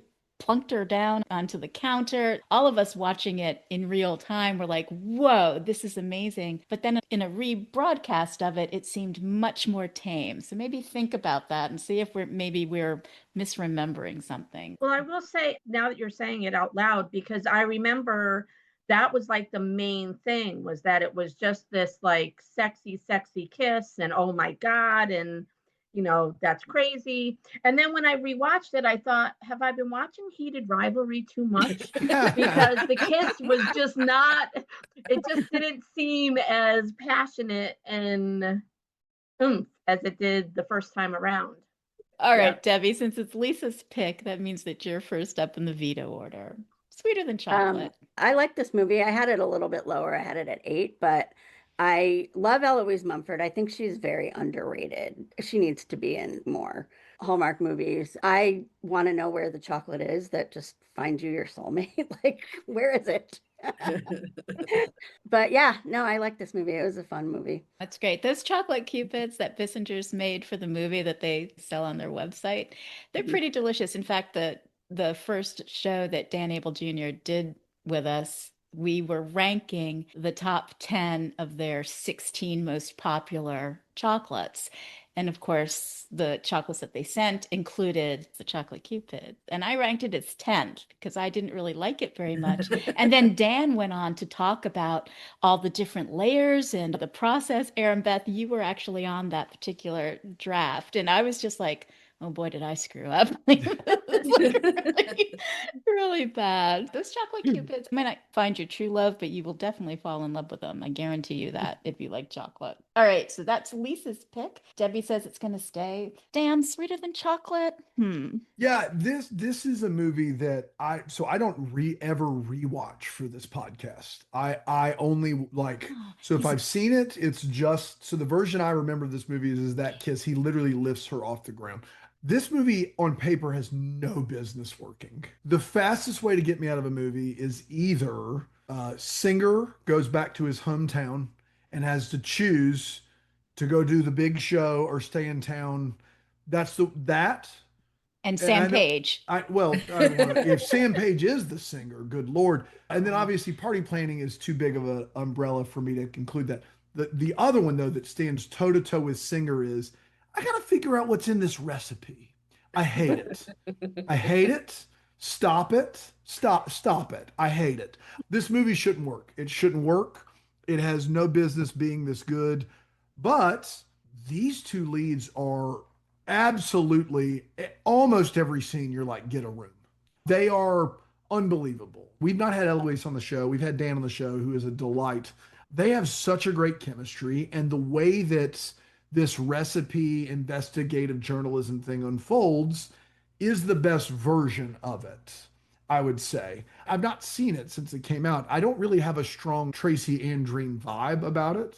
A lot of times I can, with Nina and Julie and Tracy, I've seen so many of their movies that I can kind of go, I can almost see some and be like, I bet you that they had a part in this movie. And I don't get that vibe from this movie at all, but I haven't seen it since it came out. So I don't know. And Tracy can tell me that I'm wrong. And it was her baby and she wrote it from the ground up and it was her, She I don't had know. two other co-writers on this, so Oh, that she might did? have some Okay. influence on it. So we'll Hey, see so what maybe I'm she not crazy, says. but yeah, I did have it on my list. It did make my list because I kept reading all the 32 or whatever titles that were eligible, and I kept going, I don't know, man, Sweeter Than Chocolate. Like there's something about those leads and making this thing work that it just, I still remember where I was when I watched it. I talked about what I wanted out of Keller and this like romp, and I didn't get it for an 84 minutes. I got a little sliver of that romp.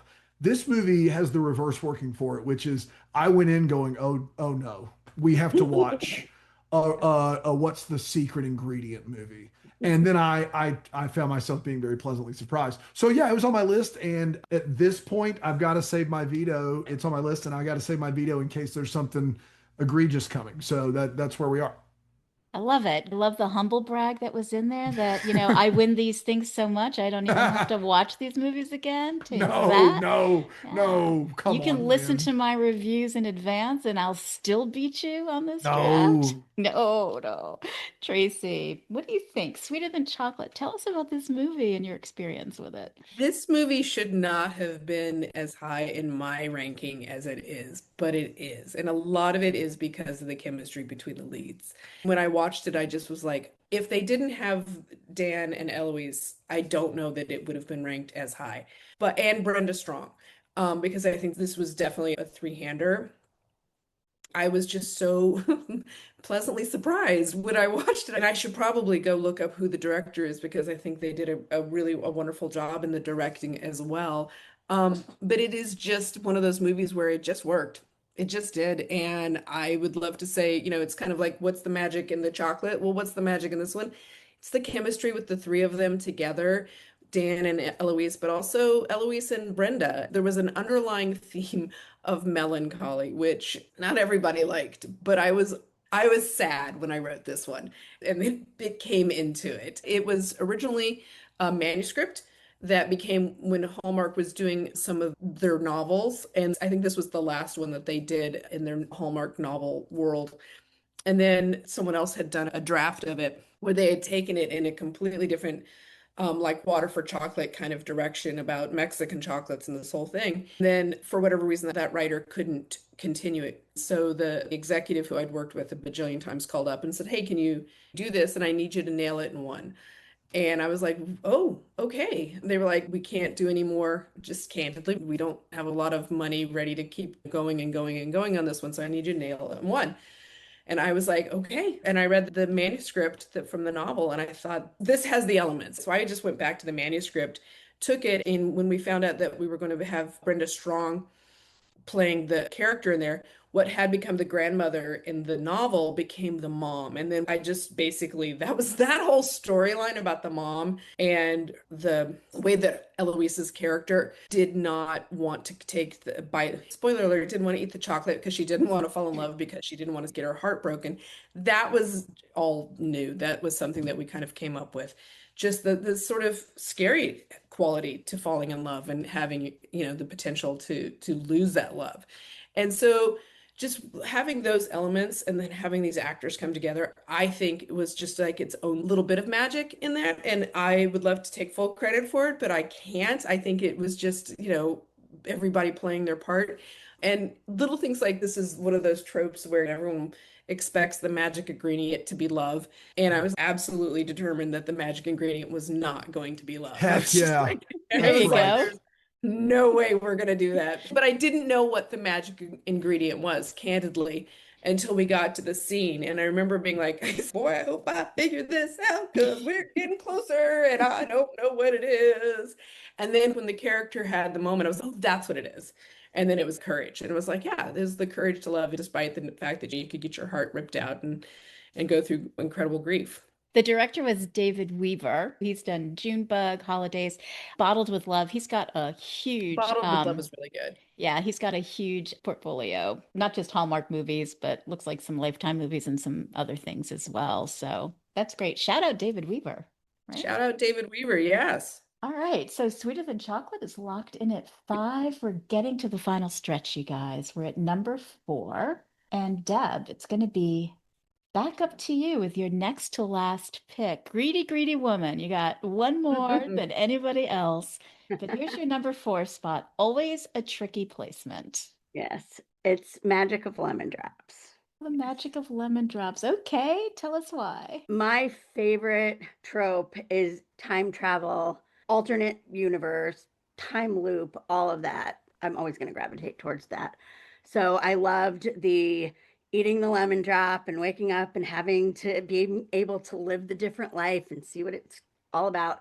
I have thought so many times if I ever write a book, which I want to someday in my life, it's going to be about some choice that I didn't make and what my life would have been like if I had made that choice. Love Lindsay Fonseca. I love Ian Harding. I don't necessarily think their chemistry was fantastic, but I love them individually and I did like them together. I wasn't blown away with the chemistry. When she went with was it her mom? No, it was her mom. And they went and it was the dad who had passed away. Right? I'm trying to think of which life it was. The second one, yeah. Right. Yeah. That was heart tugging. I love that. You always kind of end up where you're supposed to end up. Like whatever story, whatever life you end up living, you make this choice, you make that choice, but in the end, you're going to end up where you're supposed to be. And I just feel like that's kind of how it ended. And I loved it. I love sliding doors. So, Yes, you know, Sliding doors, yeah. It's one of my Sliding favorite doors, movies. not to be confused with the Gwyneth Paltrow sliding door movie, which is not good. But I do love the sliding doors trope. I turned left instead of right. I went up this street. Yeah.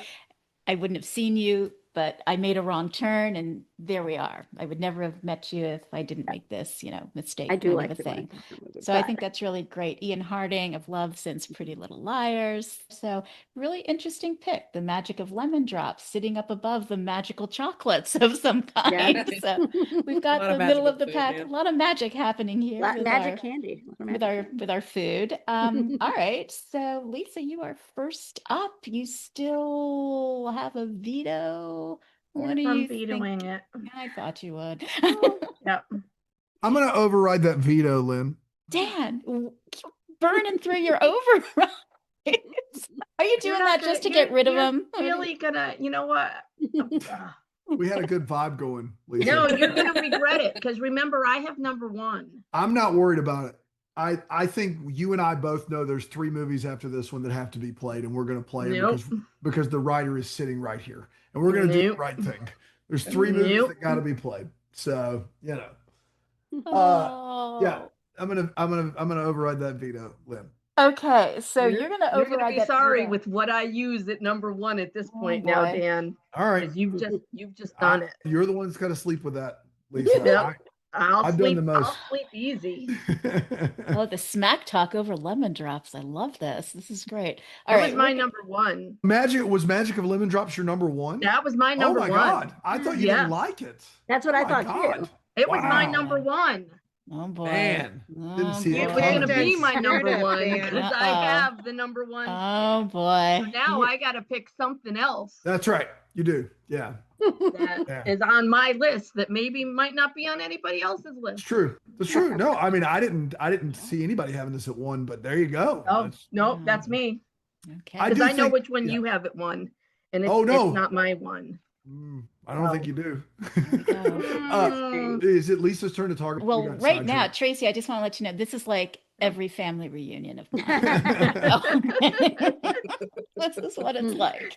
we started out so well, and now it's Yeah. just like Yeah, Compared to you were doing last so week. well, Lisa. I Oh, know. good. At least I'm not the only one who got an override. That's Yeah. right. I used 2 in a draft, Lynn. That's got to be some sort of record. Dan, See, you I was came- afraid you would use It's it for my number crazy. one. It is So in a way, record. I'm glad you didn't use it then. But Lisa, you did not really talk about it. You just said that you loved it. Was there anything that you wanted to out? Ian Right. Harding, I don't care. You could put Ian Harding in trash, and it would be my number one. So if he's listening to this, just know that it was not my doing. I had you at number one. I'm so sorry for you. So it's okay. Dan, why did you override this? I this movie is on my list, and I think this movie is one that you would consider for Hallmark high concept. Hallmark didn't really allow high concept. In fact, I have it on very good authority, as in the editor of the movie of Switch by Christmas, whatever. There was supposed to be a whole flashback in that movie that made the Tom Kinder fiasco make sense, and Yes. Hallmark took that out. And Yeah. now you make a writer look bad that actually wrote a good movie. And this movie is time travel because she gets to experience things again, but it's sliding doors, and she gets 4, and she gets to either choose one of the first 3. I mean, there are rules to this thing.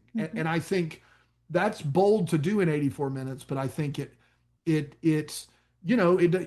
shows you that even with a Hallmark movie, you don't have to dumb things down and make it so incredibly just like binary to the last moment. And I think this movie is a really fun high concept. I like Lindsay and Ian in the movie. McLean Nelson is an inspired directorial pick for this because this movie has some very melancholy moments about family members that are dead, but also needs to be lighthearted. I can see the poster. It's bright and it's colorful and it's springy. So this movie's a vibe. It's a high concept vibe. I think it belongs on this list.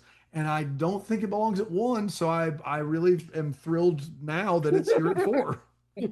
Dan, Dan did his job. Dan came in with an extra veto override, which you can rarely get rid of. You're looking at my list, Lynn. You know that this has really like saved me so far. Drafter C was the best spot I could have been. It's the only way I had a chance now looking at my list. And so Yeah, they gave you a thrilled. gift. Erin Yeah. Beth, No, I no. want to hear what you think about the magic of lemon drops. You know, I'm sitting here dying. I know. And your 2 overrides broke my heart. Sorry. I But I'm never not. talk about where things are on my list until the end, but Lisa, this is my number 1. Thank you. I am right there with you. Thank you. It is the best movie. I love everything about it. I love time travel, sliding doors Come on, kind of. Lolly's Pops. Ugh, It's a Lolly's great Pops. number 4. I It's on mean, the come it's on the on. Mount Fantastic. Rushmore of Tracy Andreen movies, guys. no, there's What nothing do you about want this from movie me? that I do not love. I love every bit of it. She had to make a very hard decision. It was very heart-wrenching and emotional between her mom and her dad. It was fantastic. You broke my heart, Dan, once again. Every time I'm on here, you're mad at me.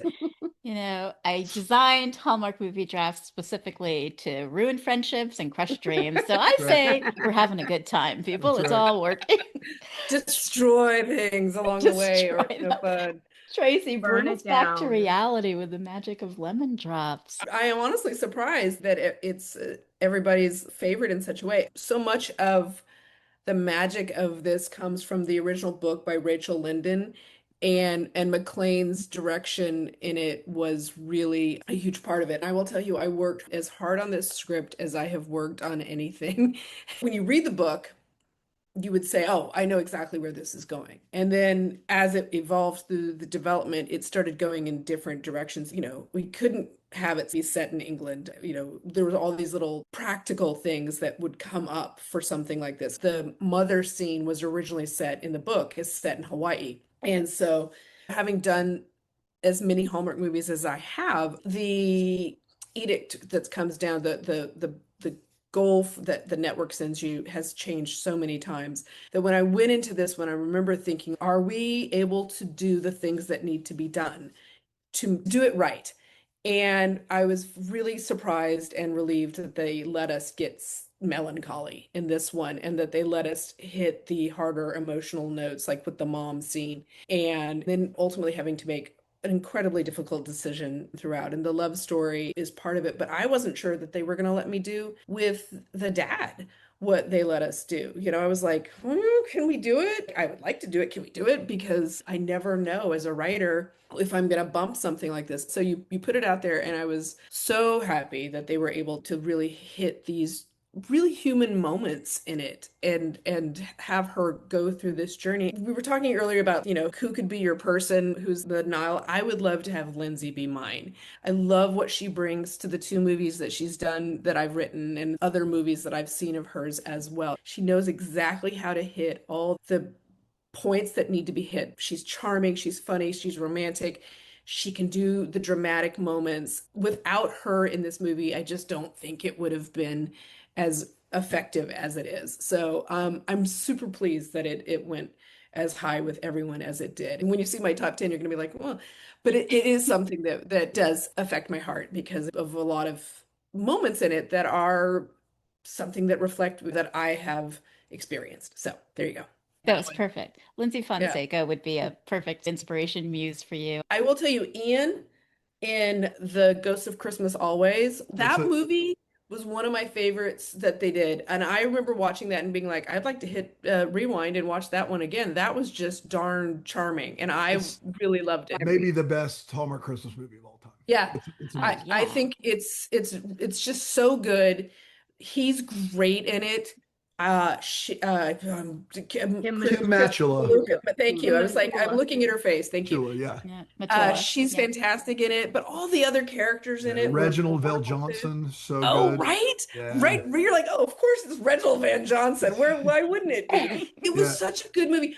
On the Tracy Andreen books, we're gonna start talking about The Ghost of Christmas Always. But it was so good that I tell people this all the time. I'm like, you've got to watch this one. Can we do something like this? Can we get this director? Can we get get her? Can we get him? Can we do all these things? Like that one I loved. I Yeah. just loved that one. Great movie. So I love it. It's one of my favorites of all time. The only thing that I wanted to add for the magic of Lemon Drops is that it was ranked number 1 in the 2024 top 10 non-holiday Like it movies. should have been. I'm thrilled to have it here at number 4, Lynn. Thanks for asking. All right, so Yeah. let me tell you guys a couple of things. First of all, 2 vetoes are left in this game. Dan has one, Lisa has the other.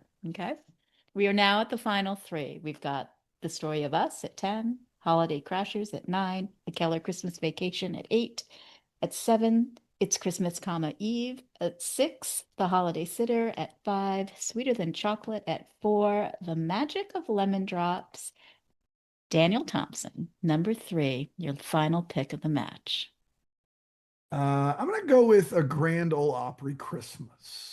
I saw this movie on the sheet in September where they release all the things, and I was just like, as someone from the South and fairly well versed in the history of country music and how big a deal that circle is, and I just was like, why are they doing this? Why do we need this to happen? And I was a little worried, especially since I live an hour from Biltmore, and I thought that movie, they crushed it. I thought Biltmore was amazing. That's the worst, is when something goes well for Hallmark, all of a sudden they do it's like, oh, every NFL team needs a movie. And it's like, no.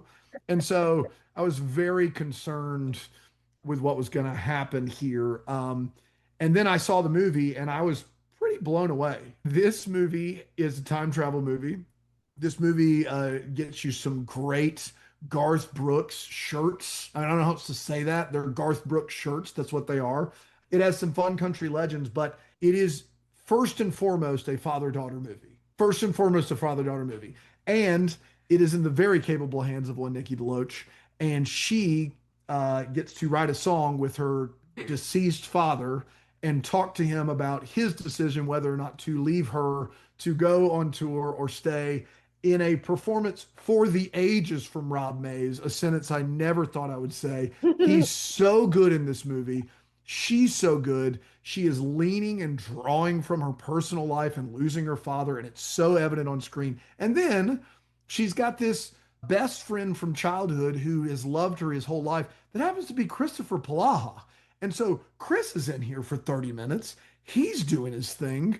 This movie is incredibly powerful, and it's very well written, and it's really well acted. I can't imagine there being a better version of A Grand Ole Opry Christmas. It's a testament to great casting, the luck of getting Chris in a role that is a little bit less than he would normally play, and then a great writer. This movie is it's a keeper. It's really, really good. I love this movie. I sobbed through 3/4 of it. I lost my dad really unexpectedly. Wow, Tracy, I'm going to be the downer here. It's beautifully written. It's so poignant. I love the chemistry between Nikki and Chris. You can do no wrong with that. And this movie was actually ranked 8 in the top 10 2025 Christmas movie drafts. That is criminally low. Oh my God. I know, but 2025 had some. Well, first of all, look at the panel. All I have to say is Brian Harrell. Brian Okay, Harrell. Yeah, so he's just right he's there, just a- it's you know just- he something's going doesn't to care. go wrong. No. Okay, That's crazy. but what an incredible year, 2025. Tracy herself had 4 movies. 4 movies. 3 were Christmas, right? And Royalish, I think, was the other one. So A Grand Ole Opry Christmas at number 3. I can't imagine a veto, but you never ever know, Lisa. You're the only one left with a veto because this was Dan's pick.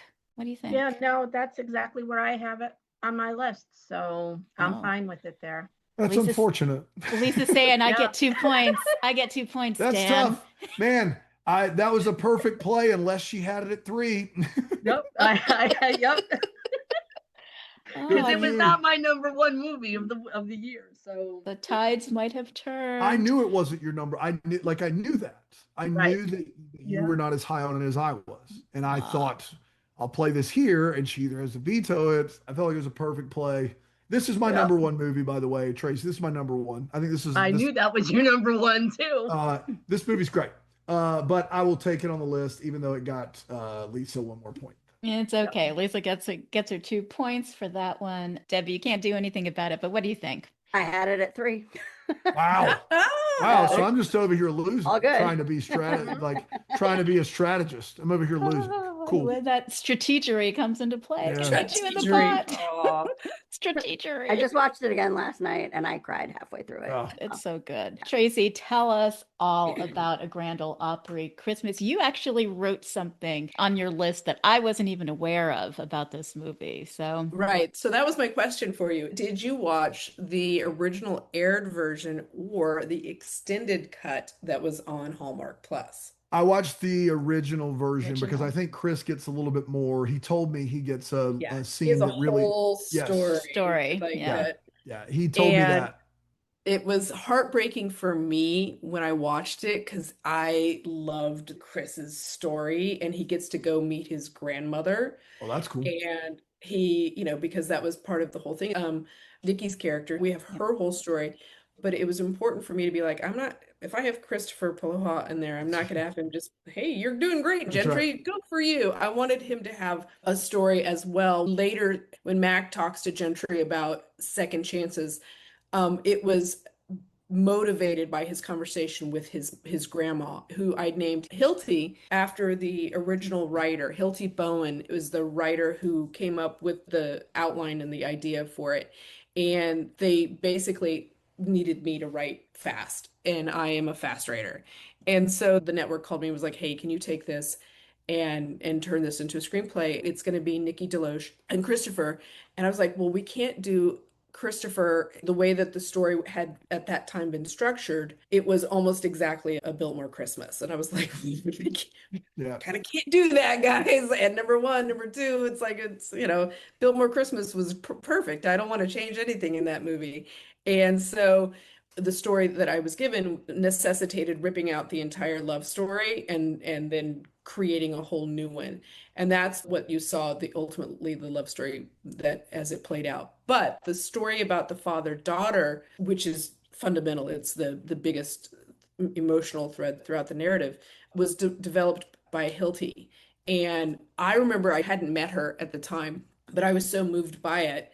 That's why I named the grandmother in there, because I just wanted to tip my hat to her. And I have subsequently met Hilty, and we've gone out to lunch. She's just adorable and lovely and all that. A lot of the credit for the emotional beats in the story for the father-daughter aspect go to Hilty and not to me, really, for that one. And I will tell you that the other stuff, like the time travel, was also her idea. It was just given to me to basically like, okay, can you execute it? And then just change the love story. So we changed the love story. And I would encourage you guys, if you get a chance, to go see the extended cut version. Nikki did such a great job watching her put everything into this. And I felt honored in a lot of ways, because when you hand in a script, you don't know if the actor is going to treat it like, oh God, do I have to do this? And I've certainly seen actors who clearly feel that the material or this venue or whatever is beneath them. I have seen that happen, and it is really disappointing. But when you see actors who understand and just go in, it is so rewarding. And I thought Nikki really did that. And Rob, too, we talked about what a great job he did. Yeah. I thought he was fantastic in Yeah. this. It's unbelievable. And obviously it's great to have Brad Paisley, Yeah. and write the Doesn't music. hurt. So you're not, yeah. It's kind of like when you have the movies and you're writing an artist and you're like, she's the most amazing painter you've ever seen. And then they hold up the painting. It's like, Oh, oh gosh, Paint by It's- numbers. Yeah. Like, did you ever remember the story about the woman in Italy who decided to freshen up with like some fresca of Jesus, and it ended up being like a smudge? That sometimes is what, when I watch movies, they're like, she's an amazing painter. And you're like, ooh, that's not, we gotta be able to like deliver if you're gonna say this person is so amazing at X, Y, or Z. And in this movie, it was so rewarding to see everybody bring their A game all along. And yeah, it's definitely on my list for sure. I'll look at the extended cut because you've really piqued my curiosity. So, and that explains a lot also about Chris Palau, because I was like kind of a little bit wasted in this. Like, why is he so excited about going back? And he has a fun story about getting that role that I think he can tell, but that was not the normal process for him too. So Yeah. there's that. Yeah. Cool. Also, in terms of how the script started here, and then we kept getting happily because they were so delighted to be a part of it, but lots of cameos were Yeah. cameo here and cameo here and cameo, and I was watching my page count come down, and I'm like, oh, this is gonna be hard, guys. It was great to have all the cameos, but I was like, can I kind of keep the story a little bit? I don't know, maybe. So yeah. All right, we've got a Grand Ole Opry Christmas at number 3. At least Debbie, that's two. this is your final pick, your 4th pick of the match. It's A Kiss Before Christmas. Right? Mhm. Tell us why you're choosing this one. It's another alternate reality, which I love. Desperate Housewives flashback. Great. I love their chemistry. I always have because I did watch Desperate Housewives. Just the way that their relationship played out in his second reality. I watched this again yesterday too. I watch it every year at least once. I always get choked up at the end when he doesn't remember her and then she finally like is like, okay, I believe you. I love it. And it's so Christmas and this movie has just all the feels. So this is James Denton, Mhm. Terry Hatcher, 2021, sort of the sliding doors. James Denton was in A Grand Ole Opry Christmas Yeah. as well. So we got two Yeah. James Denton ones sitting sort of on Mhm. top of each other. Lisa, you still have a veto. What do you think of this movie for number 2? That good, huh, Lisa? Liked it at the time. It's not on my list. You know what to do. Well, but if I do that, God only knows if that's her number 2. Yeah, I don't have any idea. Everything else that was on my list has been played. No, the thing you've tried to play at whatever that was hasn't been played yet. Snow Bride got Yeah, vetoed. you've tried to play Snow Bride. You remember? Oh, that's right. I forgot Yeah. that was vetoed. That's Mhm. right. Okay. Yeah, but you have to Okay with Snow remember Bride being also, there too. Daniel, that I have the number 1 pick. You do, which I pegged you for putting Snow Bride in because I took your 1 and you told me it deserved to be higher. That's why I played Grand Ole Opry at 3. Thought I could get both, and here we are. God. I love it when Dan talks. That's Since I all wasn't that went through my head was I was like, Lisa, it's up high. I took her 1. She's going to play Snow Bride eventually, even if I have to veto the first clown show pick she puts out there. And then I'll get them all. I'll get both of them, and that'll be great. And that's what's important. But you know, Lisa, now we've got a little fly in the ointment here, Lisa, because Kiss know. Before Christmas. last week, Dan said y'all were putting band-aids on broken legs. I kind of feel like that's where we are right now. What do you think, Lisa? What are you going to do? I'm going to veto it. Lisa is vetoing A Kiss Before Christmas.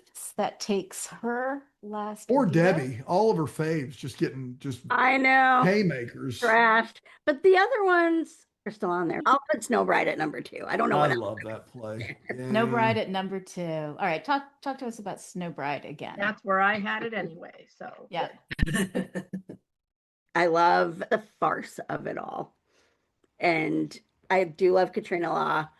Wish we'd seen her in more. She hasn't been in anything in a long time. She's too busy on NCIS. Yeah, she's Yeah. had like a series Yeah. regular job. She's not hurting. It's okay. I know. And I don't watch NCIS, but I knew she was on it. The Fake Relationship, I love. Patricia Richardson, Bobby Campo, all of them. It's just fun. Good play. It's at number 2. Lisa, Uh, anything you oh, wanted yeah. to add about Snow Bride? no, I really like this movie. It's one of those that I will watch every year, and It's perfect. it definitely should be on the list. Yeah. Dan, you have a veto. I'm not using the veto. Are you kidding me? In Deck the Hallmark lore, 1,600 episodes. The first time I gave a thumbs up to a movie, it was Snow Bride. The best movies, I think this is true from TV movie to theatrical release. The best movies aren't free of logical holes. They're so entertaining and engaging that you don't care, nor do you notice, or both. So for me, the beauty of Snow Bride is not that it's airtight. The beauty of Snow Bride is that it is so damn charming.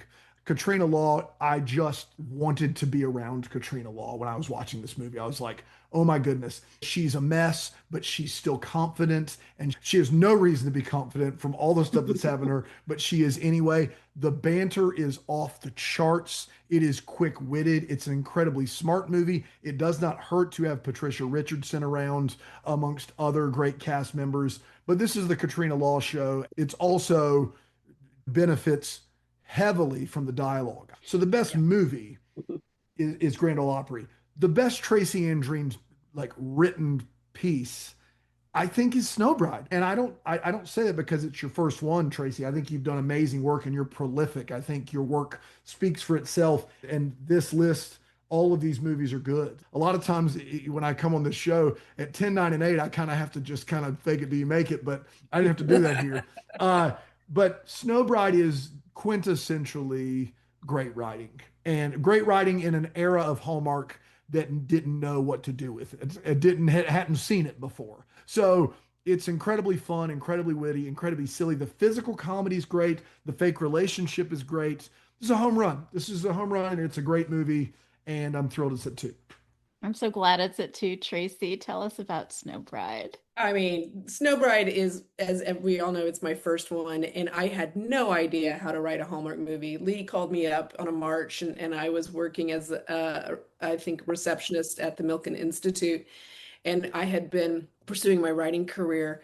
Prior to that, I had worked in film development on the development side and always wanted to do screenwriting. And I had kind of come to this point in my career where I was like, I'm going to have to make a decision. Either I go full career development or I go into screenwriting. And then if I do that, I need to get away from development. So I took this job as a receptionist at Michael Milken's company in Santa Monica.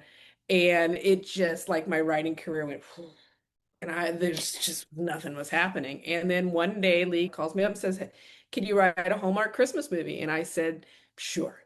And I had never seen a single one of them. And I didn't have the first clue what a Hallmark Christmas, but I was like, yes, I love rom-coms. That was my area. That was my milieu. And so I came up with this idea, which was kind of a play on It Happened One Night, with the runaway bride situation. The producer was like, that's going to be too expensive. So he asked me to flip it a little bit, because originally she was going to be the wealthy debutante who'd run away. And then she comes to a cabin where there's this guy, and they end up sort of, I can't actually remember what happens after that, but I remember it was like, he said, okay, just flip it. So he's the rich guy and she's not. So I get into the middle of writing it, and he's like, yeah. And I get this call from the producer, and he's like, all right. And by the way, the original title for it was A Bride for Christmas. And that was what I had sort of developed off that title. And so then I'm in the middle of it, and he calls up and he says, all right, I don't, she can't be a bride and it can't be Christmas. And I'm like, but it's called A Bride for Christmas. I don't understand where we're going with this. So I had to like rip up everything I'd done. And, I'm getting paid nickels at that point. And I was just like, fine, I'll see what I can do. And so I came up and made her this journalist. But the one thing that stuck from the original incarnation of it that I was bound and determined to keep, no matter how utterly ridiculous it was her in a bridal gown tumbling down the side of a mountain in the snow. And I was like, I don't care what we got to do to make that happen, but it's going to happen because that's funny.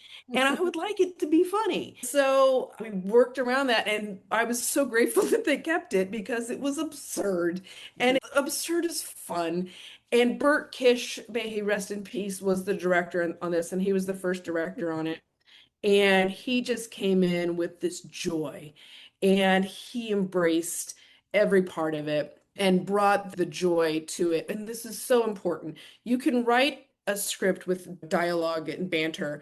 If you don't get a director who can direct that banter, or the actors who can act that banter, it hurts to watch it play out on the screen. So Snow Bride was just that magic moment again where it comes together, and you got the right actors and you got the right director. And I was so delighted to be able to just let loose with the dialogue, because I didn't know what Hallmark did at the time, and I don't think Hallmark knew what they were doing yet at that point in 2012, which is when I was originally brought aboard, because it didn't shoot until like February, March of 2013 and then aired at the end of the year. So by that point, they weren't yet in this is the Hallmark brand, and he's in a red sweater and she's in a green sweater, and it's going like this way, and there's going to be these things. Hadn't quite hit it. So we were able to still do something like The Most Wonderful Time of the Year, which is, if you go back and you look at it, you're like, that's not your typical Hallmark movie. But that was one of those movies that I was able to watch when I first was coming up with ideas. Christmas in July happened, and so I literally sat down with a notebook and pen and just started writing, what are the things to be included in this, and then kind of took those elements and included about half of them, and then just let it go because I didn't know any better of what was happening, and it just worked. It'll always be a favorite of mine. We'll reveal what our number 1 through 10 are when it's all over with, but it's definitely one that it'll always have a special place in my heart. It's in my top 20 of all time favorites of Hallmark, considering how Same. many there are. I think that's great. All right, Snow Bride is number 2. Lisa, you are wrapping this up. Here we go. Here we go. This Give it to is- Dan. this- What are you going to do? no. This is so hard because 7 of my 10 have been played already. I have 3 left on my list, and they're at the bottom of the list. Not number 1 worthy, but they're none that I would have chosen as number 1. But of course, I at least want to get a point for having it on my list. So I have to pick one of the 3. Dan still has a veto. Yeah, I know. So I don't know if I want to pick the best one of the 3 that I think is the best of the 3, or If you want Dan to not. leave empty-handed for September. I get you. I get And you. everyone who listens is going to hate me because they're going to say, oh my God, she picked that as number 1. Ugh. Okay. Christmas Getaway with Travis Van Winkle. Go for it. Christmas Getaway. That's 2017. You've got TVW. Who doesn't love a good TVW movie? Yep. Bridget Regan is Emery. This was ranked number 2 in the Travis Van Winkle / Brant Doherty / Mark Blucas mashup That was draft. the one I was in. And you were in it. That was the last I was time you in were that on. one. Yeah. Yep. And it was ranked number 2 then, and now you're playing it at number 1. Lisa, maybe I don't have you back again. I don't know. Yeah. This was not my number 1. So, but it's one that I watch every year. It was on my list, and it wasn't his first Hallmark, but I think it was one of his firsts. Pretty early, Yeah. 2017. Yeah. Yeah. Pretty And early. I was late seeing it. I didn't see it when it first came out, but it was one that everyone in our group always talked about and said, oh, you have to watch Christmas Getaway. So finally, a couple of years ago, when Travis was having a lot of movies on Hallmark, I was like, okay. And I watched it and I like it. So my first job out of college, I was a hotel general manager. So I find the trope of incompetent hotel managers double booking a room to be offensive. Right. But that doesn't mean that I don't love this movie, because I do love this movie. So Come on, who wouldn't share a home with Travis Van TV Winkle? Devon. Exactly. Christmas Getaway at number 1. It's Lisa's plate. Dan, I don't know, Dan. It's going to stay at number 1. You're going to use a veto? Is it my turn? It's your turn. I think you know what I'm about to say.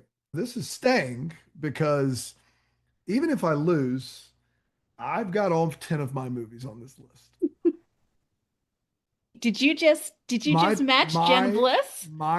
All 10 of my movies are the 10 official movies in the Tracy Andreen draft. Wow. And the only way that was possible was playing Grand Ole Opry at 3. Now, it may have cost me the win because they both got 2 points, but she had to pick Christmas Getaway. It was 9 on my list. This should not be anywhere near the top 10. I mean, it should not be anywhere near the top 5. It's an absurd premise. But the 2 big things it has going for it are, number 1, the chemistry is crazy steamy between the 2 of them. And number 2, it has a who's who of the Canada call sheet of Hallmark movies like you would not believe. Dan Payne, like every time I see him, I'm like, how is he 60 years old or whatever he is? He's like 55. He looks better than I've ever looked in my life. Alvin Sanders, Terrell Rothery, like all the all of these folks who know how to be F on a call sheet and still crush. They're all in this movie. I remember hearing about this movie. This is not one I would necessarily recommend personally for me, but the chemistry's amazing and the cast is great. And so that's why I had it at number 9. Also, I just thought it might be played at some point this evening, and I guessed right. So thrilled to have it on the list. Thanks, Lisa, for playing. Tracy, Jen Bliss got all 10 of her movies onto the final list for the Tyler Hines draft back in 2023. No one's ever done that since. So this is So this pretty is a big incredible. moment. This is a big moment. This is This the is one. very exciting. It's like shooting the moon in spades or whatever. Yes, It's like this is like exactly.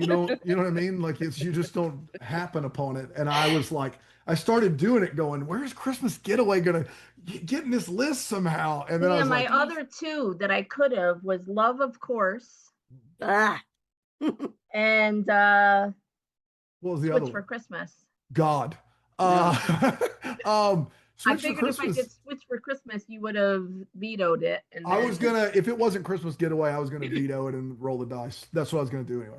And I know you're a Travis Van Winkle fan. When I was at 3, I was like, that was my chance. If I play Grand Ole Opry here, hand's gonna be forced to play Snow Bride, and then maybe I can somehow pull Christmas Getaway out, and we got it. So Oh my I did gosh. it.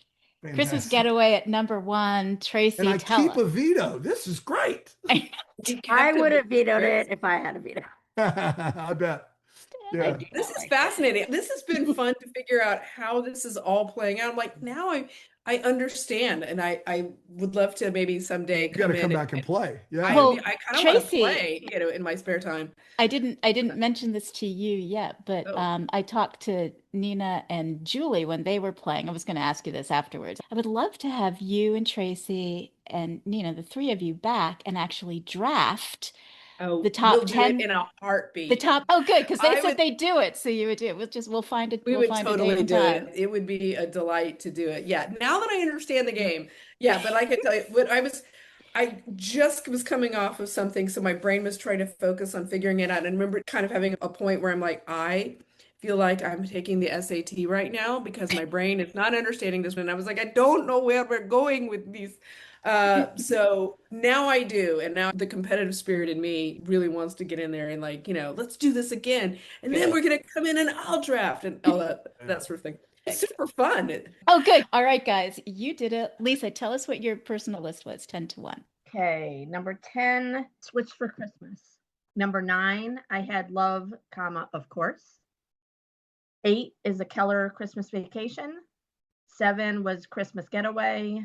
6, It's Christmas, Eve. 5, Sweeter Than Chocolate. 4, The Holiday Sitter. 3, Grand Ole Opry Christmas. 2, Snow Bride. And 1, The Magic of Lemon Drops. Great list. I'm going to hold off on having you talk about one of those movies that we haven't discussed because I know someone who's got it on their list. So, Dan, why don't you tell us your top 10 list? Number 10, Story of Us. 9, Christmas Getaway. 8, Keller Christmas Vacation. 7, It's Christmas, Eve. 6, Holiday Crashers. 5, Magic of Lemon Drops. 4, Sweeter Than Chocolate. 3, Holiday Sitter. 2, Snow Bride. 1, Grand Ole Opry Christmas. Awesome list. Awesome list, Debbie. I hope you had a good time, Debbie. I What's your did. list? And I made a rookie mistake too because I wanted Holiday Sitter higher and I couldn't play Holiday Crashers at 10, so I moved it to 9, which I shouldn't have done. It was Good. my rookie mistake. No, it's listen, no, you live and you learn. Exactly. You'll know for next time. All right. What was your list? So 10 was Holiday Crashers, 9 Holiday Sitter, 8 Sweeter Than Chocolate, 7 All Saints Christmas, 6 Snow Bride, 5 Story of Us, 4 Magic of Lemon Drops, 3 Grand Ole Opry Christmas, 2 Keller Christmas Vacation, 1 Kiss Before Christmas. Yeah, All Saints Christmas is one that didn't get played. That's from 2022. Ladisi is Lizette. Roger Cross is Matthew. I might be mispronouncing her name, so Tracy can correct me. But Ladisi co-wrote and co-produced this as well, right? So Yes. Yeah. I can't really speak to with a lot of authority on that one because I was kind of a gun for hire, to be perfectly honest Okay. with you. It was like, can you come in? They'd already had like 2 or 3 sets of writers, and they were nearing a point where they were like, we're going to have to either shoot it or shelve it. So it was another one of those, hey, can you do it in a short period of time? And I was, yeah. So, and I did. Then there you go. Perfect. It was a surprise for me on my list too, because I watched it originally. I liked it, but I didn't even really remember it. And then I decided to watch some ones that I had only seen once and didn't really remember. And I just really liked it the second time I watched it. That's awesome. Okay, Erinbeth, Split it. the official score creeper, as I lovingly call you. What happened? All right. Well, 2 points are separating the third, second, and first place people. It was pretty tight. So we have 10, 12, 14. So we have Debbie at 10 and Lisa, 12. Lisa at 12 and Dan at 14. Had to Did it take a again. moment there. I don't always disagree with you, Dan, and you're a very nice guy, so I don't hate you. But yeah, There are times you make Yeah. decisions on movies I just don't understand. yeah. No, I get it. I understand. Congratulations, you did. You got every single one. I saw it, and I saw it coming down the pike. I'm like, oh, I said, we're going to do this. Lisa's going to play it. I still needed some luck, but I knew that Lisa wanted Snow Bride higher because she said it. And I also knew that she liked Travis Van Winkle. I knew those 2 things. And so I was like, she doesn't have her 1. If for some reason we can get Debbie to play Snow Bride at 2, I think I got a shot.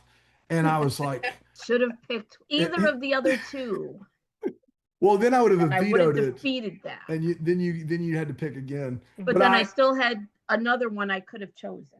I will say this, Debbie, like I've listened to games like 10, usually the goal is to get the double digits and 12's the winner. Like that's usually how I, this is Usually another 12's about tidbit. the highest. Yes. That's what I So thought.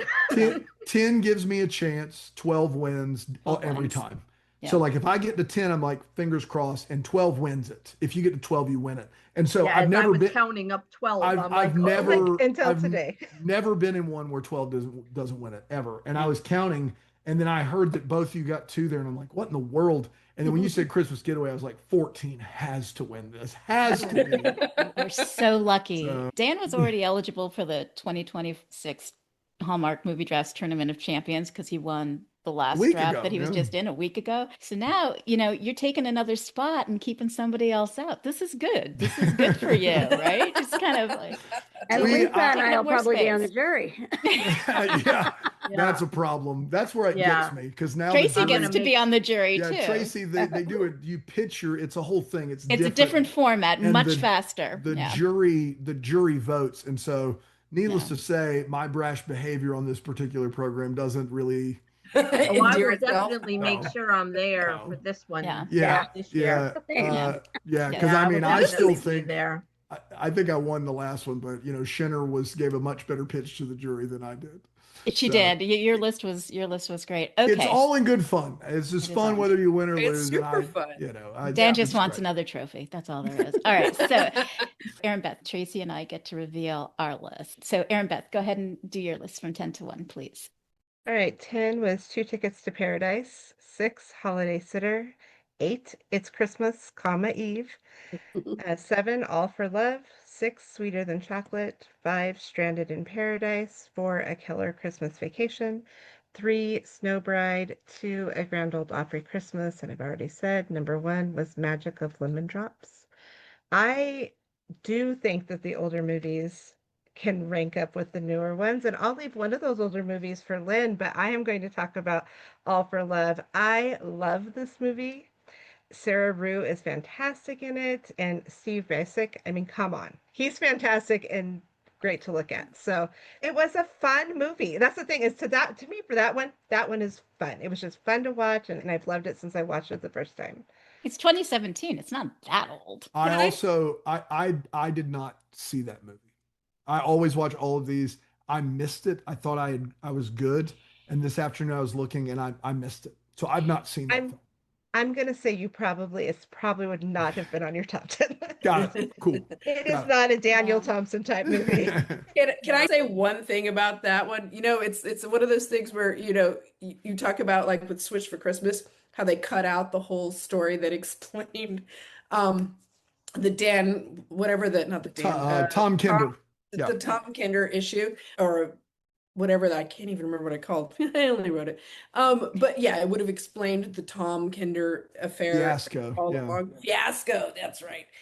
In All for Love, one little thing that everyone nitpicks at it is the fact that she's never traveled internationally, but happens to have a passport. And a part of me wants to climb into everyone's television and be like, I had that in there, had that address. It got cut out. I'm so sorry. Thank you for listening to me have this moment of anxiety where you're like, it was there. It was there. They cut it It's out. funny. You know what? I'll even Yeah. clip it and post that on Instagram as a soundbite. Hashtag it. Tracy wants you to know this Tracy wants you to know 9-year-old movie this. did Yeah. not, she did not receive final cut on. It was What? not because of me.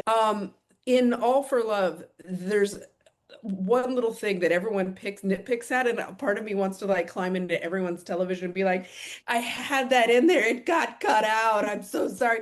And it was the fact that she's, never traveled internationally, but happens to have a passport. And I was like, no, I had that address. But yeah, so I just want to have that in there for my own personal thank you for listening to me have this moment of anxiety where you're like, it was there. It was there. They cut it It's out. funny. You know what? I'll even Yeah. clip it and post that on Instagram as a soundbite. Hashtag it. Tracy wants you to know this Tracy wants you to know 9-year-old movie this. she did not receive final cut on. It was What? not because of me. I had it. What's up with the alternate title? That makes no sense. The alternate title was All Anything for Love. Oh, On listen, IMDb. I gotta tell you, that movie is another one that went through like 14 different titles, and All for Love for me ends up being so generic that I'm typically like, wait, which one was that one? Then when I realized which one was, like, oh gosh, that was delightful, and I gotta make Good. as many Star Wars references as I possibly could in there. If I can get a Star Wars reference in, I will. It was a lot of fun. Lee directed it, and it was just a blast. I'm looking at my list, I'm like, and it didn't make my top 10, but I really liked it. Honestly, when it comes to titles and the network, I'm constantly amazed with what typically we wind up with. And I always joke that the one title I was confident that they were going to change is the one title they never changed, and that was Ice Sculpture Christmas. I was like, come on, guys, like we're gonna come up with a different title, right? And it was like, no, that's the title we're gonna run with. And I was like, okay, I wish someone would have asked me, but yeah, there we go. Yeah, All for Love was a That's very interesting. generic title, so I don't know. All It right. It might be literally could international. have been Sealed with a Kiss. It could have been. That's what we were trying. That's what Lee and I were like. Can we call it Sealed with a Kiss? Come Sealed with on. a Kiss. No. Too funny. I think the original version when we got to us, because this was another, I do a lot of rewrites. This one was, I think, called The Right Guy or something like that, but WRIGHT or Yeah. or Yeah. WRITE. Or, This could be on your eligibility list for you and Nina and Julie. it You could, never know. this would be Right. part of the it. writer That's one. part of the Yeah. writer one. All right. Here's my top 10. 10, The Story of Us. At 9, Switch for Christmas. Come on, guys. It's still like number 1 overall for sucks. Rielson. What? Who said Yeah. that? I don't know. It's her. I I've heard the podcast on Switch for Christmas, so I Yeah. already knew where Dan landed on that one. Yeah. Yeah. At 8, All for Love. At 7, A Kiss Before Christmas. 6, It's Christmas, Eve. 5, A Keller Christmas Vacation. 4, A Grand Ole Opry Christmas. 3, Christmas Getaway. At 2, Stranded in Paradise. And at number 1, Snow Bride. So I'm going to talk about Stranded in Paradise. This is 2014. It's a James Denton joint. Vanessa Marcil is Tess. I love this movie. I don't know what it is about Vanessa Marcil. I will watch her in anything. I don't know if it's the vocal fry or when she puts on glasses that she looks super smart or something. I can't carry it off. It's a great tropical movie. She gets stranded. He's there. I love it. It's perfect. It was the second one I did. Burt Kish also directed this one, and it was the 2 movies he did for Hallmark. This was the first time I'd been given it as an assignment. The book on which it was based, about midway through, becomes a story about the conversion to evangelical Christianity. And I was like, oh, okay. Excuse me. I didn't get that in the plot. what do we, do we do What? this? Is this what we're doing? And they're like, no, we just like the title and kind of this idea. Run with it. And I'm like, oh, okay. The majority of the movie was set in Hawaii or in Hawaii. And it was also really dealing with some really brutal family relationships in this. So it was one of those things where I'm holding on to this book. It's the second one I'm doing for the network. And they're essentially, so I don't quite know now. In hindsight, I knew could take it and know exactly, but the anxiety I was experiencing as I'm looking at this book to translate it into a Hallmark movie was like, okay, right. And then, so it was a lot of like trying to figure out how to just come up with the second half on my own that was not about converting to a particular type of religion. And then again, it was all set in Hawaii. And about 2 weeks before we were getting ready to go into pre-production and start shooting this, the producer got tax breaks for Puerto Rico and moved it to Puerto Rico. And I was like, yeah, so can you just move this movie that's entirely about, Hawaiian culture to Puerto Rico? And I was like, it seems kind of intrinsic to this narrative that it should be Hawaii. No, I guess I can. So that was one of those ones that also made my brain go on fire as I was working on it. But that was one I did get to go to set on. I got to go to set for Snow Bride and for Stranded in Paradise, which is not a bad one to go to set on. It was a beautiful thing, and it kind of came together, and I really loved meeting James. I learned a lot on that particular shoot and what to do in terms of as a baby writer in that area. And it was not easy. I'm just going to be honest with you. It was kind of a challenge. So I'm delighted that it keeps coming back because there's a part of me that it's difficult to separate my own knowledge of some of the complex things that were going on behind the scenes from what ultimately ends up on the screen. So, but James was great and the setting was great, and I loved seeing birds. I think that's perfect. All right, it's your big reveal time, Tracy. So wait, Here's the before only we do list we that, care about. Before we go in this, I'm going to do a slight defense of Switched for Christmas, which when I first wrote this, and I remember getting it, and I was in Cuba of all places that it sounds like I lead this like amazing life. It really wasn't, but I happened to be in Cuba when I sent in the final draft of the first draft of this and had to go look for like a Wi-Fi spot. It's like this whole sort of production. But I sent it in on a hope and a prayer, and the reception on the network's part was phenomenal. They loved this script. And I was so thrilled because I thought, okay, this is great. I got to do a fun high concept, and they literally told us, we don't do high concept, except we're going to make an exception on this. And of course, they bring in Candace. And so, I'm thinking to myself, this is fantastic. People are going to watch this movie, which they did. They'd been telling us and telling me how much they love this script. And we delivered it early. And then in the middle of the summer, so the word came out, oh, yeah, we love the script. We love it. But we can't have the sisters lie to the children. And I'm like, that's the middle of the movie. That's the whole. Literally Yeah. the movie. You've seen like Freaky Friday, The Parent Trap. You've seen any movie. I don't typically like get hot in the head, although apparently once you read this podcast again, it might, seem different. I was hot on that one. I was like, but it's the story you loved. This was the story you loved. And they were like, yes, but cannot have Candace and the characters lie to the children. So 2 weeks before pre-production, I had to completely come up with a different middle of this movie.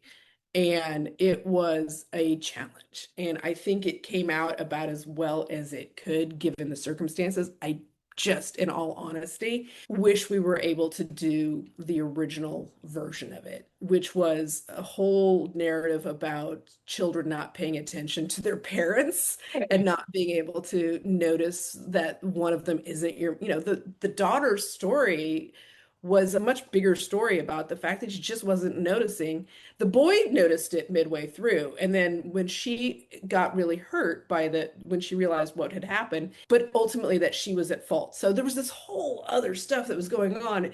And that 2 weeks before it was over, it was like, nope, it went like right out with Hawaii, you know, and it was like, nope, Puerto Rico, there we go.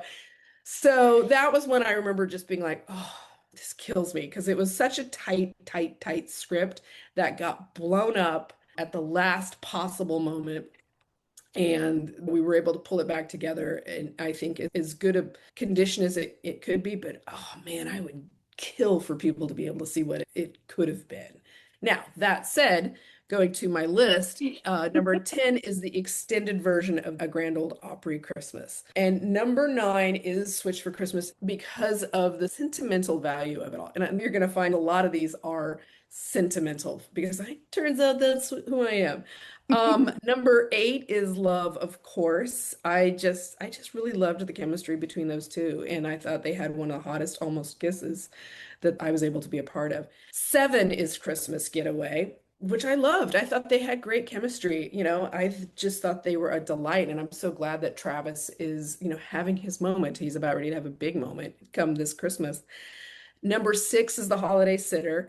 Number 5 is one none of you guys mentioned, and that is also one I really liked. And it was one I wrote with one of my best friends, and it's called A Very Merry Bridesmaid. It's based on 16 Candles and a retelling of 16 Candles. Number 4 is Sweeter Than Chocolate. Number 3 is Two Tickets to Paradise, which I wrote also with one of my best friends. Number 2 is A Keller Christmas Vacation because of all the, you know, all the feels. And number 1 is Snow Bride. Great list. There you And Lisa, I know that you loved Love, of course, as well. I did. Yes. Yeah. I just watched it again because I knew I had seen it, but I watched it again for this. The chemistry between the two of them, and they're adults. Like there wasn't any silly misunderstandings or anything like that. They were adults with adult lives, and they were just I loved hot. them. Yeah. Yeah, they were hot together too. Yeah, I want that's someone to bring me soup Soup, when I'm sick. right? So the Yeah. soup thing, like who doesn't want to have someone hot bring them soup right. when they're feeling terrible? You're like, ew, that's a fantastic Yeah. thing to have happen. Travis So- Van Winkle can bring us soup. yeah, that's Kelly Rutherford and Cameron Matheson, Matheson. yeah. Cameron Yeah. Matheson. Yeah, Matheson. All right, Erinbeth, which one of us won the side hustle here? Well, we tied, the three of us, Hey. all with we? 7 points. Wow. Seriously? I recounted it several times to make sure. I can't don't believe know that you. when we've had 3 side hustle lists have we ever tied. Oh. So that was pretty. And then all 3 contestants got at least 10. So what a wild. This is a wild night. This Yeah. was really Yeah. good. And Dan is now tied with Jen Bliss's long-standing record for having all 10 movies That's on right. the final list. That's quite an I'd accomplishment. like to thank the Academy and Lisa Ferreone. You know, just Send them rub we gotta it send you a in. trophy, you Rub know? Oh my it gosh. in. You guys, this Yeah. was such an incredible blast. Listeners, coming up in May, you've been hearing about this for more than 2 years now, and it's finally time. It's the Don't Make Me Sing draft. Emily Petralia, aka Mrs. Walker, Stephanie Puchel, and the HMD Tournament of Champions from 2025, Jenna Colosi, are drafting that list. Rena Saltzman is going to be my co-host because Erinbeth, Just fire me. Fire me I now. am. Just got to put you on suspension again. I'm so sorry. So, you know, I just can't fit it in. I know. Well, you better call Whitney. I think you need a lawyer at this point. All right, you guys, once more, for the final time, this is the definitive singular list of the 10 best Hallmark movies written by Tracy Andreen, as drafted by Lisa Ferreone, Daniel Thompson, and Debbie Faith. The Story of Us at 10, at 9, Holiday Crashers, at 8, The Keller Christmas Vacation, at 7, It's Christmas, Eve, at 6, The Holiday Sitter, at 5, Sweeter Than Chocolate, at 4, The Magic of Lemon Drops, at 3, A Grand Ole Opry Christmas, at 2, Snow Bride, and at number 1, Christmas Getaway. Great job, everybody. Not what you thought. No. Let's all say bye. Bye. Bye. Bye. Snow Bride. Hallmark Movie Drafts is a monthly production. Like the show? Leave us a review. Spread the word. Help Hallmark movie fans find us. Follow the show at Hallmark Movie Drafts on Instagram And subscribe to our YouTube channel. Stephanie Pichelle creates the movie synopses using descriptions from IMDb or Hallmark.com as a base. Kate Baca, she creates and vets the list of eligible movies and manages our Letterboxd account called Hallmark Drafts, where you'll find the movies for each show, as well as the final top 10 lists and the panelists who drafted them, so you know who to blame. Erinbeth and Jackie Finestone help with special projects. Erinbeth Cermak, she creates the trivia round questions, and along with Stephanie, Kate, Erin, and Jackie, provides additional creative, research, and hosting support. Me? I'm Lynn Austin. I'm the showrunner, producer, and host. I staff the panels, manage the show topics, the production schedule, and the HMD socials, and edit and publish the podcast. Special thanks to the Deck the Hallmark podcast double-deckers who share their passionate opinions on these Hallmark movies that we love, or maybe not love, so much. See you next month.